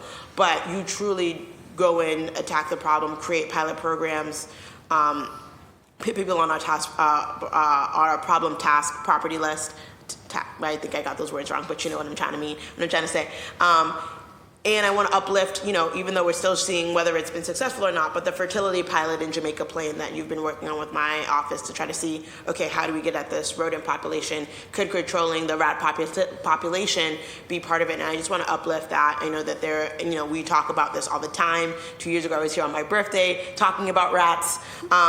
That this is something that every neighborhood cares about, and it's an issue that we see popping up in neighborhoods that previously didn't have rodent issues. So as much as we talk about the problem, I do want to just make sure that you know that I appreciate all of the work that you do. It's probably an endless problem when you live in when you live in a city. You have a lot of restaurants like we do, and you're densely populated. Shout out to transit-oriented housing. Hopefully, get more of that density that we need as a city. But we're going to have these rodent issues, and I just want to uplift the work that you're doing, even in being able to think outside of the box, explore things that we haven't explored before, whether they work or not. That's the point of a pilot, right? And so I just wanted to uplift that and thank you for your work. And as we look to see how we can get us to zero, I think that you've been really laser focused on that. So I just wanted to say thank you. I just want to give a shout out because John's a little too modest to toot his own horn on this stuff. But, with our 15 code enforcement personnel, I mean, that team has achieved an incredible level of responsiveness. Mike and I were talking about this morning. I think we're down to 0.4 days on average for responding to code enforcement requests. So it's something that I think, the city takes great pride in, and it is thanks to the good work of the code enforcement team. And as we look at policy changes and new programs, we want to make sure that we can continue to deliver that level of responsiveness on the enforcement side, even if there is more rules and things to enforce. Yeah. But I appreciate your acknowledgement of that team and their great work. Yeah, and John, I mean, we've been out on walks. I've seen John weekends, mornings, we'll be taking a picture of something, we'll send it y'all are on it, and Superintendent Brohl, you as well. And there is, and I want us to get to that next step, which is what we all want. So hopefully that meeting will help bear fruit on that. So just thank you again, everyone who's here. I see the superintendent. No, I just want to echo the points about code enforcement. Code enforcement's volumes that they see a day when it isn't snowing, when their cases really spike up, is truly impressive when you hear the labor, the amounts of people. Dennis talks about being close to fully staffed. Close to fully staffed is 7 inspectors following 70 trash trucks. So even when we're happy about fully staffed, it's still very few people doing a lot of work for 700,000 city residents. And I also want to give credit to John Ulrich, who's the reluctant rat czar. Having broken silos and this consultant work with Dr. Bob has already seen Danny Nee's operation and highway be informed and educated, and there's been some procurement ideas about special litter baskets that could be rat-proof, and we're already seeing, just by dropping these silos and having these different divisions, departments talking to each other, has put us in I think a better space to never probably be at zero rats, but fight it together. So, Thank you. Thank you. Councilor Braden, you have 2 minutes. Thank you. I'm still here. Guess what? We like talking about this stuff. Thinking about new buildings, anything more than 7 units, 6 units, 7 units, we have a lot of requests for, first of all, curbside composting from buildings that are over, there are 8 units. Or what's wrong with you? Why can't I do? But I'm really wondering, are we talking with the BPDA and maybe urban design and whatever folks to think about new buildings and how we can incorporate? We do ask them to do in on-site, have a capacity to do composting food waste in these new buildings, but they say there's no rules on the books, there's no, no go away. And then we're asking them also to, store their trash indoor, under the building, within the building footprint as a way. If it's in their building footprint, maybe they'll pay attention more and take better care of it. It's really the rodent issue, and just just trying to move the dial on that. So where are we at with that? Are we talking to the BPDA about this stuff? So we haven't had any formal conversations with the BPDA yet. The position that we mentioned earlier, the policy position, that would be a primary role of that position, is to work with the BPDA and other agencies about developing these types of policies. We have made some strides on some big building stuff. Our current contractor vendor for food waste doesn't pick up at large buildings. They don't service large buildings. That's why we don't. But it goes in line when we talk about what trash is we are trying to find them private options, and we're trying to connect the dots. So we're working with some other companies and listing some other companies on our website that do service big buildings for a cost for the resident. So we're trying to connect those dots and give them those types of resources so they can compost, they can find it easy to compost. It's just a pay for service. Yeah, and I would have that conversation with a developer, a proponent of a new building, to say, hey, this is a community benefit you can give us. You offer on-site composting. They offer a nice heated, Wi-Fi equipped shuttle bus to take them to the train station. We need to do composting on site as well. It also drives back to our point, is if large buildings own their trash and have to pay for the way they dispose of trash, there'll be more of a focus on getting some of that material out of the trash, that they don't have to pay for it anymore. Yeah, I appreciate that. I could talk all day, but obviously my time's up, so thank you very much. Thank you, Councillor. I know that Council President Luigi has a clarifying question. Just one clarifying question for you, Superintendent. I could talk about this all day too, which is weird. But just one clarifying question regarding, so we've been thinking in my office about, we wanted to file this, and then next step, ordinance about pickups. But am I hearing you, Superintendent, that you want to sort of wait and see sort of what the consultant and the trash fellow sort of determines our best next steps before we sort of jump into, additional requirements for pickups at large buildings, 7 units or more? Because I think that we need to move on that now. But if I also want to work in partnership with the great work that all of you do, and sort of want us to make sure that we're working in lockstep with what should happen Yeah, next. I mean, our consultant has done a lot of work. I think it's just a means of presenting it, the work that she's done, the research that she's done nationally, and what defines a big building, and what other cities are doing, and what Boston can model after. But I think we're at the process where we can start presenting some of our findings and start creating and looking at policies for the city. And if I could just jump in real quick, I think, Dennis, too, in that in this time we can find out, we talk about 7 units or more because we've always talked about 7 units or more. That might not be the number that can make sense. So I think in this moment in time, in the next year or two, it can kind of inform us, to that point about will big buildings care more about recycling if they've got to handle it themselves. We can get to a number that can make sense. I think on my first day of work, I called the then superintendent, Rob DeRosa, with there's bags of trash on the street. This must be wrong. I was told it was right. And then to the point about the big building, we've got trucks at this. I won't say what building it is, but on the water, and I couldn't believe we were doing that either. So I think that this moment in time allows us, for the first time ever, to look at how we look at numbers on pieces of paper for fines, and looks at what is a big building, and is a big building 50 or more, 100 or more, and how do we put that burden, that work somewhere else that shouldn't maybe be on a municipality. So I think that we've got a year or two to kind of look at this. Thank you. Thank you. Any last comments by the panelists? I'll just say thank you to the members of the council. I appreciate the attention to this. I think trash collection is low-key probably the single most important public service that happens in the city, even though most of the time we don't think about it and we don't talk about it. And so I think it's wonderful that the council is putting some attention to this. We've got some great ideas and some great things for us to explore, and we're excited to continue to partner with everyone here to help improve this service for our residents. So thank you. Thank you. And as some of my colleagues already mentioned, I agree with them when they say that Boston is at the top of the list of some of the cleanest cities in the country. So thank you for the work that you all do. As the Chair of City Services, I just look forward to continue to work with you all on this important topic. I may let you go. If you want to remain and listen to the public testimonies, you are welcome to do so. But thank you for your testimonies today. Thank you very much. Thank you. Yes.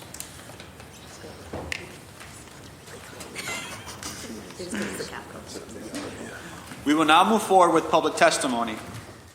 When your name is called, please come down to one of the 2 podiums and state your name, neighborhood, and/or organization affiliation.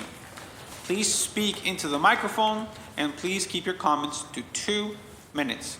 I will put a timer on the phone that will alert you of the 2 minutes. We are starting with in-person public testimonies. We will start with Paul Greenfield.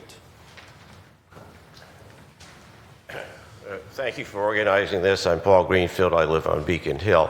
You can always tell when it's trash day because Charles Street and mostly the North Slope look terrible. It just does seem to correlate with tenants. As you say, educating people on what to do is a difficult thing. One would like to think that every building, every rental building has postings in the entrance, who is the owner, who's the manager, and by the way, this is how you take care of your trash and recycle, including what can be recycled, since oftentimes you see plastic bags, dirty containers, etc. I also think it's important that landlords and merchants, Charles Street, it looks better and better, but it's still a problem. The merchants fail to take responsibility. Their attitude many times is, well, it's not my trash. I was under the impression that it is actually a city ordinance that residents and merchants are required to clean their sidewalks and curbs. So we need to encourage them, whether making it that it's mandatory or if somebody from the city actually goes out and gets them to do it. Charles Street would also look better if we had bins like the ones you have out here on the City Hall Plaza that have the small horizontal openings. Many of the bins on Charles Street overflow with household trash. This is an ongoing issue. Composting should be extended. If there were more composting, given the number of green bins on Beacon Hill, which is rather limited, you think is rather cost ineffective. It would be more cost effective if there were bins in every household. The cost presumably stays the same because they have more composted material that they can then sell. So these are just some thoughts. Thank you. I'd also hope that any organization, any business or restaurant must have rat-proof bins for their food waste, and that within 6 months they all be required to compost. Thank you. Thank you, Paul. At this time, I would like to welcome to the podium LaShonda Jones.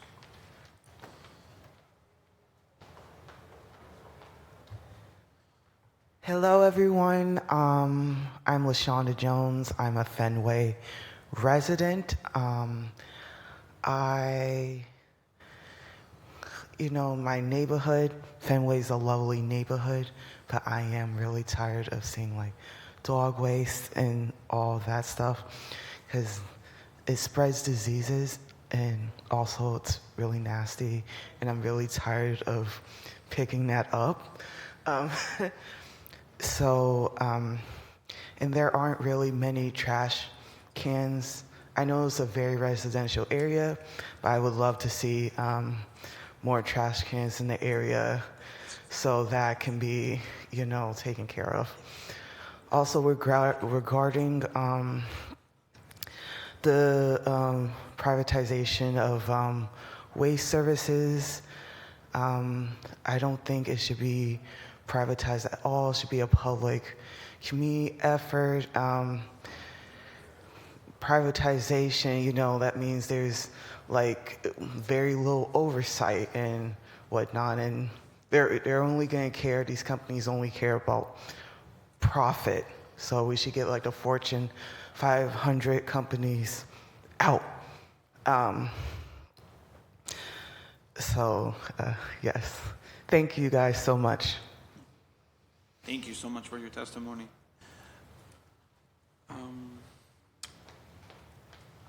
At this time, I'd like to call to the podium Megan Ann. Sorry if I mispronounced that. I think it's Ann. Hi, I'm Megan Awe. I'm the board chair of the Beacon Hill Civic Association. Thank you, councilors, for the opportunity to speak and for your time this morning. And thanks to the Public Works Department for their time and efforts as well, meeting with us and everyone at the BHCA. Again, thank you for the opportunity to voice the needs and concerns of my neighborhood and participate in the process as the Trash Zero Waste pickup, recycling, collection, and sanitation really dramatically impacts the daily quality of life in downtown Boston and especially Beacon Hill. The issues that really impact us are central to the current collection practice, which allows residents to put the trash and recycling out starting at 5 p.m. the day before collection. In many cases, and as documented by the photos and submissions to 311, and numerous calls to our BHCA office, the trash is often out on the sidewalk overnight and routinely for a full 24 hours.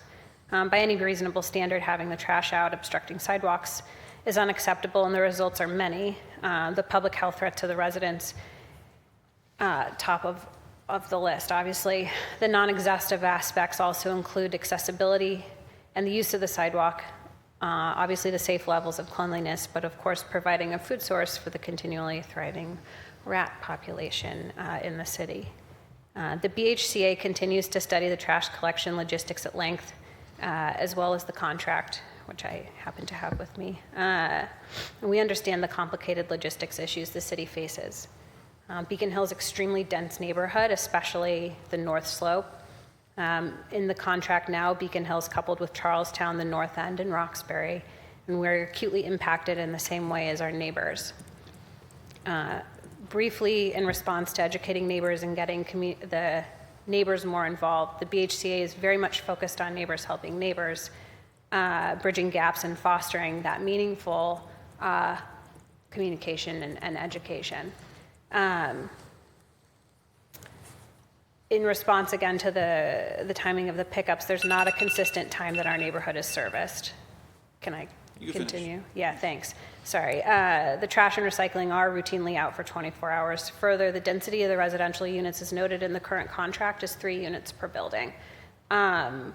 Beacon Hill and downtown neighborhoods far exceed that number, and I know we've done a lot of discussion on the private trash or what defines a big building. There are many buildings in Beacon Hill that are more than 7 units that the city does not require private trash collection for. And I think that dramatically impacts, again, what happens at the street level. We think the contract should be updated to accurately reflect the residents being serviced. The actual density of downtown residents in the neighborhoods needs to be accounted for, again, accurately, just with respect for the tip rates in the collection zones, again, with the total amounts. We're grateful for the collaborative and thoughtful representation of our District 8 Councilor, Councilor Durkin, and we look forward to the continued partnership with the administration to find a better balance with the collection zone, the pickups during the daylight, and especially with respect to the tip rates and the amount collected throughout the city. We're also very interested in reducing the illegal trash dumps on our streets and sidewalks and the drastic reduction of overall trash volume with respect especially to the mattresses. We have an enormous student population in Beacon Hill, and we see incredible numbers of mattresses out, as related to the move-ins and move-outs. In happier news, just last week and earlier this month, we've noticed additional people collecting the jettison left behind by the trash trucks. And we've also noticed a recent increase in ticketing, which is very helpful in Beacon Hill. I would request greater enforcement beyond just the ticketing, and I'd like to follow up and further emphasize Councilor Lejeune's comments. The issues regarding the problem property owners also dramatically impacts Beacon Hill, and I mean every neighborhood, but also Beacon Hill. And I think we need to really keep the Problem Properties Committee active and update the system so the details are accurately reflected and not so siloed. Obviously, greater code enforcement is needed. The BHCA steadfastly supports a same-day pickup, so there are never trash out overnight, specifically a 6 a.m. start time to put the trash out, with collection beginning no earlier than 9 o'clock in the morning. Trash should, again, be out only during the daylight. Thank you for your time. Thank you. This time, I would like to call up Ali Foley.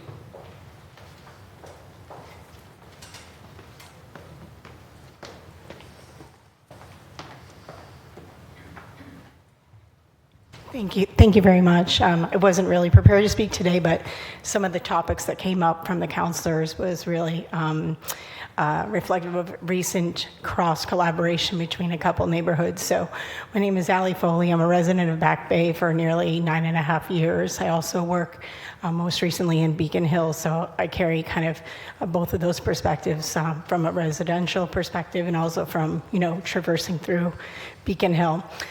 I actually reached out to the North End Waterfront about a month ago, association, and wanted to go there as an advocate from my neighborhood to learn a little bit about how they're handling trash over there. And I was quite impressed with the North End. And I had learned about the Hokey program from them. And I was kind of disappointed that other neighborhoods may not have been aware of such a program. So my question will be to the counselors or somebody here to help guide us how we can get the Hokey program installed into the other neighborhoods as well. I think Beacon Hill would benefit greatly from this from the sidewalk perspective, and keeping the sidewalks clean for traffic on the weekends and shopping districts. And because the Back Bay is a runoff into the Charles, we do have a tremendous amount of trash that accumulates on the gutters and the lines that feed into the runoff into the Charles. So I'd like to see somebody help guide us to implement that, and as well as on Boylston and Newbury Street. So we do a lot of education. I volunteer in the neighborhood with a block captain program, trying to educate people on how to better clean up the neighborhood and educate on trash type bags and things like this. So I do want to put a thank you out to the Department of Public Works, Environmental Services, who have been helpful to us in our early guidance here with this block captain program. It's been very effective and helpful in steering us. So, and with the Hokey program, I don't know, it sounded like the word resources came up. I don't know if we can maybe instill in the youth, maybe college or students from high school get involved early. Or maybe we look at the homeless population and see if there's some homeless population or a bridge to get them involved in cleaning up the areas that they're actually sleeping in. That might be a good source for them, get them on a pathway to getting back to work and maybe getting involved. So I think they might be actually a great resource as opposed to a burden to the city. If I have another moment. I do have one more thing. I heard a really interesting term that was brought up on containerization today. Containerization. I think Dennis might be overseeing that. I'm wondering if the city is doing anything with businesses, especially on Newbury Street and Boylston Street, with the types of packaging they're choosing for coffee cups, lattes, styrofoam containers, your Chick-fil-A's. These particular items do not break down very well, and they are getting caught in the drains, and they're causing, environmental concerns. So are there any programs or incentives from the city of Boston back to the commercial districts where maybe they get a tax rebate or another incentive idea to leverage sustainable packaging and reduce, the plastics that are going out onto the street that don't break down and inherently get caught into the drains or on street corners, causing, litter accumulation? Thank you, and I wanted to thank the entire Environmental Services and Department of Public Works team, John, and Dennis and Etal. I do appreciate all your support in the Back Bay. Look forward to working with you soon. Thank you, Ms. Foley. We'll do our due diligence of asking about Hokey's program. This time, I have to call up Barbara Roberts.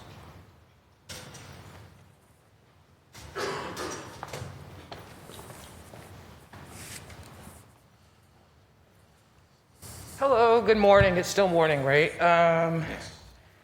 My name isn't actually Barbara Millicent Roberts. That's Barbie's name. But I am here from Barbie Land, the great neighborhood of Dorchester, Massachusetts. I first moved there, October 1990 as a baby. And I've lived on and off in Dorchester for, I'm a geriatric millennial, I'm 34, so I don't know. Shane, you can do the math on that one. But guess what's still the same in Dorchester? The litter that pollutes all the streets. This is the largest neighborhood in Boston. It's God's country. And so I took the 23 through Dorchester, through Roxbury, which is the most equidistant neighborhood in Boston. And it's just filled with litter. And I'm a Virgo, so I can't really go for that. I didn't mean necessarily to address what this woman from the Back Bay said, but I'd be remiss not to mention that the homeless are already cleaning up in Boston. They're not a burden. You're a burden to Boston. They clean up. You give them trash barrels, brooms, bags to clean up. They clean up Government Center where they hang out at the center. So. Can you address the comments to the council? No, I'm gonna address what was said here. Thank you. So they already do that, but I mean, Public Works Department, they do a great job. I remember at the 2020 Dot Day parade, I was hungover and I threw up, and a lot of good folks there that take care of the city, which is why I advocate giving them the support that they need. Not the biggest fan of privatization, but the Department of Labor has been throwing workforce development money at Massachusetts, even after Mayor Walsh went to his position with the Department of Labor. What you could do is find a nonprofit, for example, St. Francis, who is the city's co-plaintiff, and they do a lot of great work. They have a workforce development department. Pay out training stipends so people can work with the Public Works Department.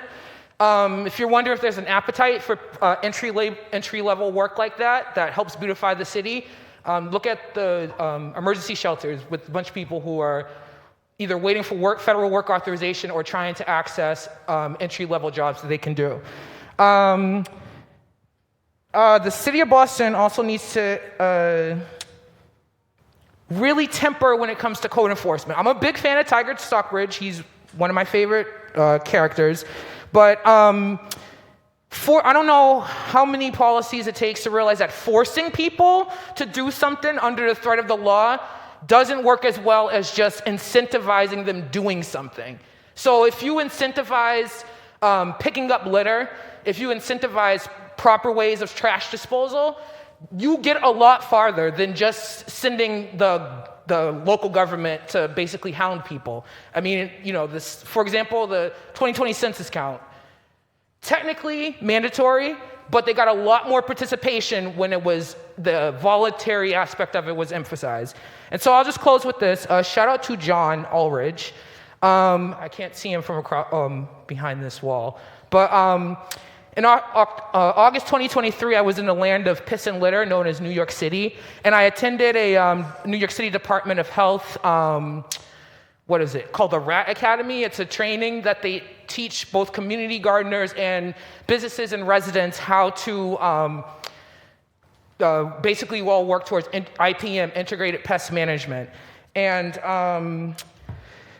I took notes on that because you can't reproduce the seminar, but I dare the city of New York to try and tell me that I can't take notes and copy information. So I'm happy to avail that if people think that that would be very helpful. It was, like, New York City is actually very disgusting.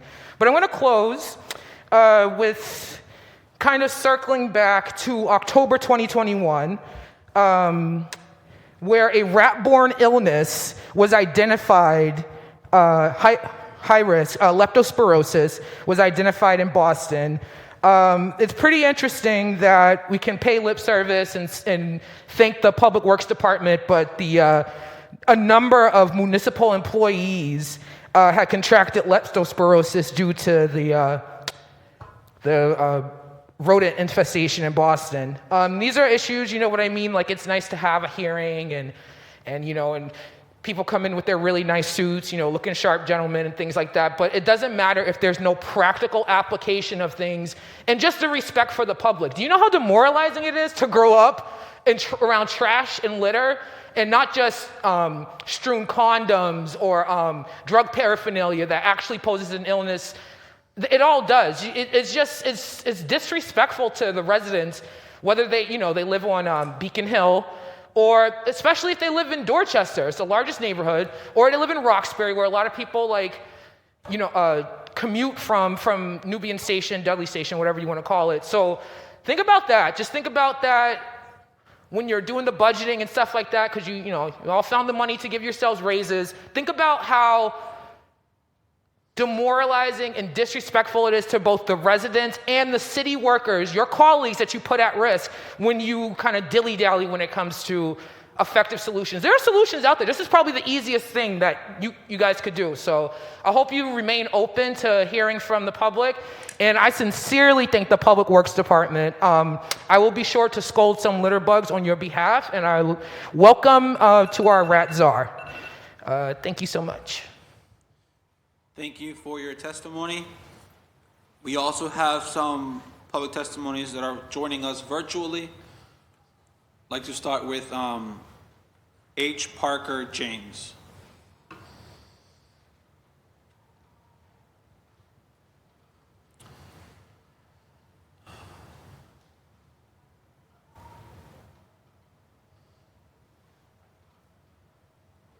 Thank you very much.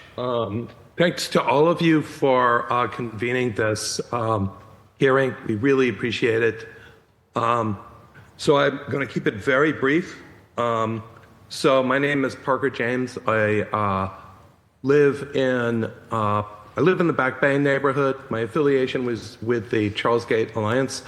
Part of the Back Bay neighborhood that I live in is actually west of Mass Avenue.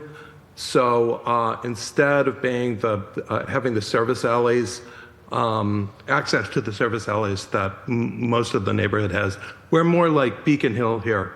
There are lots of buildings, even large buildings, that don't have access. So, long story short, I'd like to comment on a few things. Number one, the person from Beacon Hill who suggested daylight only trash storage hours, that would be great. I live in a fairly large building, 17 units. We do not have any access. We don't have any access to the public alleys. So it would be, we pile our trash up on the street. It goes out the night before. The trash itself gets picked up very early in the morning, like before 7 a.m. very often. The recycling stays on the street all day. So it would be so great if the trash and the recycling could be set for post 9 a.m. And with a limit for people putting their trash out 6 a.m. onward. I think that we would go a long way to improving the situation that we have right now. So thumbs up to the lady from Beacon Hill who suggested that.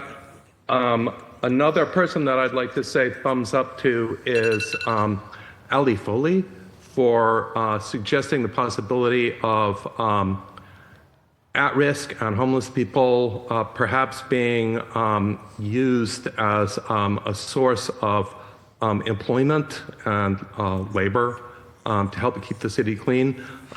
You probably all know about the organization called Project Place. It's a nonprofit organization, and they do exactly this.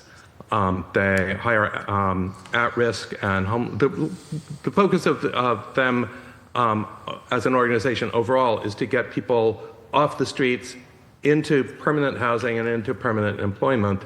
But sort of early on in their outreach and intake, they hire people to do trash pickup.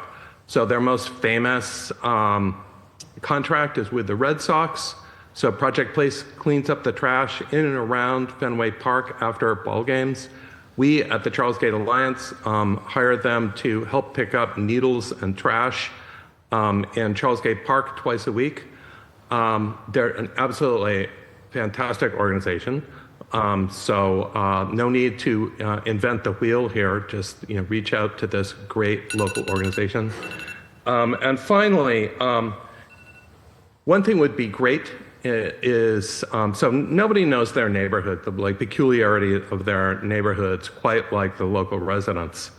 And local residents in our block have come up with innovative solutions over the years to suggest that our problem is more about storing the trash than anything else.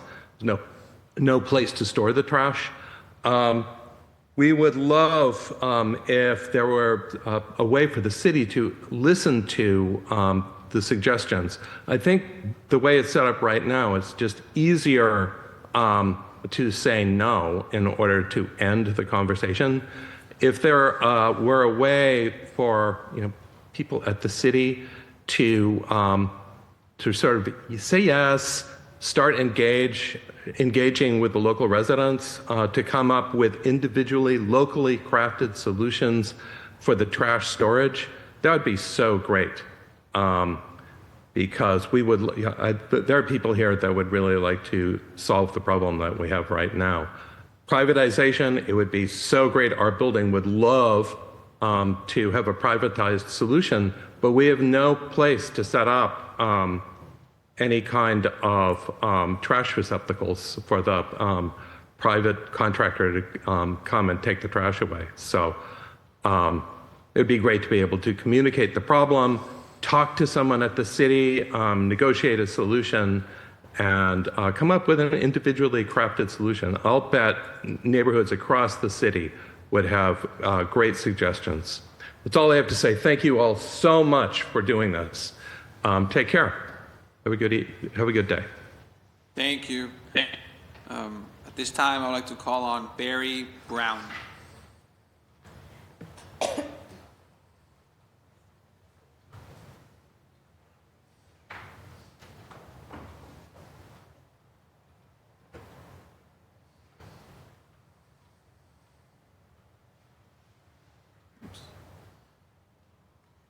Barry, you're muted.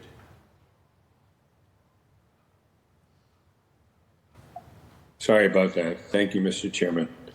My name is Barry Brown. I'm a resident of the Back Bay for the past 5 years, and prior to that, a resident in Boston for a decade. I really don't want to take the time to repeat what others have said. My thanks to the officers of the city, the department heads who are trying mightily to solve this problem.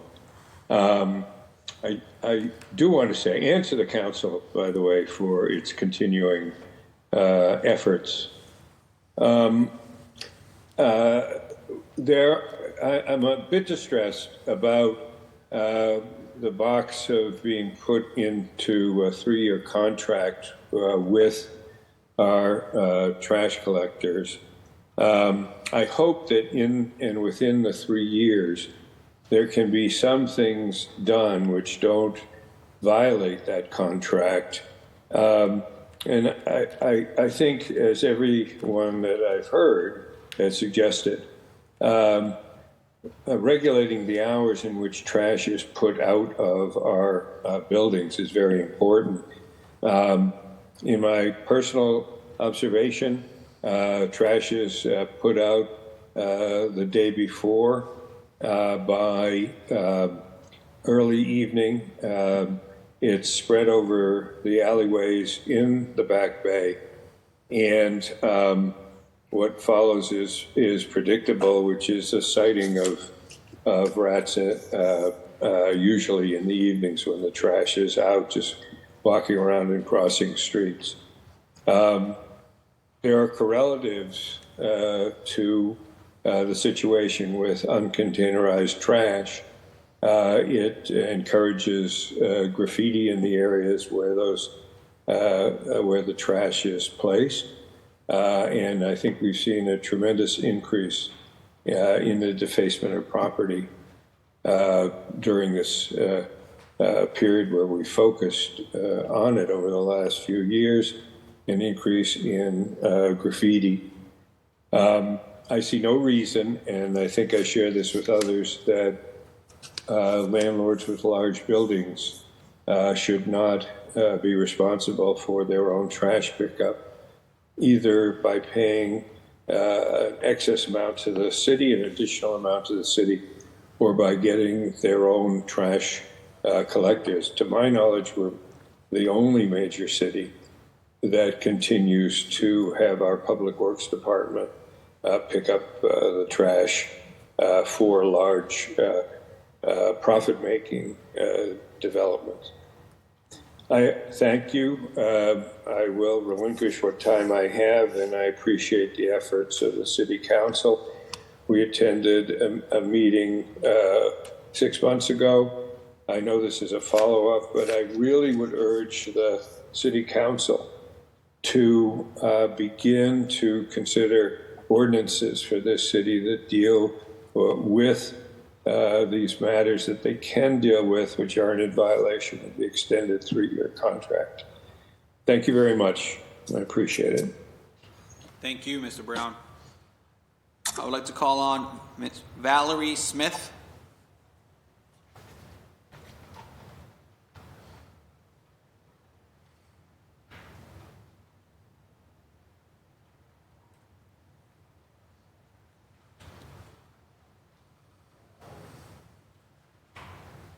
Okay. All right. Hello. Hello. Can you hear me? Yes. Okay. Thank you for having me be part of this panel. When I first was invited, I thought it was about an issue that I've been battling, which is the commercial trash pickup that happens overnight at 1 in the morning, 3 in the morning, 5 in the morning, 6:22 a.m. on Easter, and 4:55 this morning. But it sounds like this meeting is more about the residential trash pickup. And I live in Back Bay on Commonwealth Avenue, and we're able to put our trash out in the alleys. We do it the day of, and that's not a problem. So I'll use my time, since there are people on the board, on the panel from ISD, that I see rats every day. There is a flattened run-over rat in Public Alley 431 right now that I saw when I was leaving for work today. I see rats get run over 2 at a time. I see rats 15 at a time flying out of trash bags if I leave my apartment early or not. So I know that the rats and the trash are related problems. I think if the restaurants kept their trash inside until 7 in the morning and had their trash picked up not in the middle of the night, that would potentially alleviate the problem. If they put their trash out at 11 p.m. and then the trash is picked up at 6:22 a.m. on Easter, then the rats have at it all night. So I think the city could be doing more about the rats. I've done a million 311 reports, and it's always area being monitored, area being monitored. I've reported the same rat hole. I've been reporting it for years. They put foam in it. The next day, the foam is gone. So there's nothing really being done to reduce the rat population, and I know that has to do with the trash problem. Thank you, Ms. Smith, and we'll make sure to send you that state mandate on commercial pickup time. Okay, great. Thank you. Thank you. Perfect. Good job on timing. Okay. Seeing that there's no other registered public testimonies in person or virtually, I would love to give my colleague the opportunity for closing remarks. Oh, I just thank you to everyone. Thank you to the chair for hosting this hearing. Thank you to the administration for being here. Thank you to everyone who provided public testimony. Someone highlighted the need for us to have more trash barrels and recycling bins, and I know that you are always responsive, admin, when we request them. But I'd also just want to make sure that we uplift that. And I know that then it has to go on a schedule, and it's not the easiest thing because then you have to make sure that they're actually being picked up. But wanted to highlight that as well. I just wanted to clarify the privatization model that I think could work isn't necessarily for residential. It's really just for large pickups. And I know that one of the tensions that exist is if you require something, if you privatize it, will that cost just be borne by tenants? And so we want to make sure that that doesn't happen. So there is intentionality on our end and thinking about what it would look like. I just want to thank all of my colleagues because these are the issues that we have to get right for our residents in every neighborhood. It's an equity issue. It's a racial justice issue when we think about the neighborhoods that are disaffected and feel ignored by our city systems. So we got to get it right from Beacon Hill to Mission Hill, from Mattapan to Charlestown. And I want to thank everyone who's here. I want to thank BHA. I want to thank my office. Shout out to my chief of staff, Emily Poston, who is literally out in every neighborhood making sure that we are doing our best and doing right by our residents. So thank you, Mr. Chair, and thank you to central staff and everyone for being here. I would just like to thank the original sponsors of this docket because this topic is very important. And when we think about public health, this is the root of it right here. It's trash and like one of the public testimonies mentioned, if we don't get this right, the residents are not being treated right. And for that reason, I want to also thank the administration's team for stepping up to the podium today, being a panelist, and for always being responsive to my questions and concerns as a counselor. Thank you to your team that does a great work. Thank you for coming out to my neighborhoods, Mattapan, Hyde Park, and Rosnell, looking what needs we have. And to the panel and to the public testimonies that were here today, to the residents of Boston, continue to ask us questions. Continue to reach out to us. Reach out to your district counselors, your at-large counselors, because our job is to be your liaison between your neighborhood and this administration, and to hold them accountable, to make sure how my council president likes to say, from Back Bay and Beacon Hill to Mattapan and Hyde Park and everywhere in between. We all deserve equal service, and that's why I'm proud to be the chair of this committee, to make sure that we make that happen. But with that, I would like to, this hearing on docket 0179 is adjourned.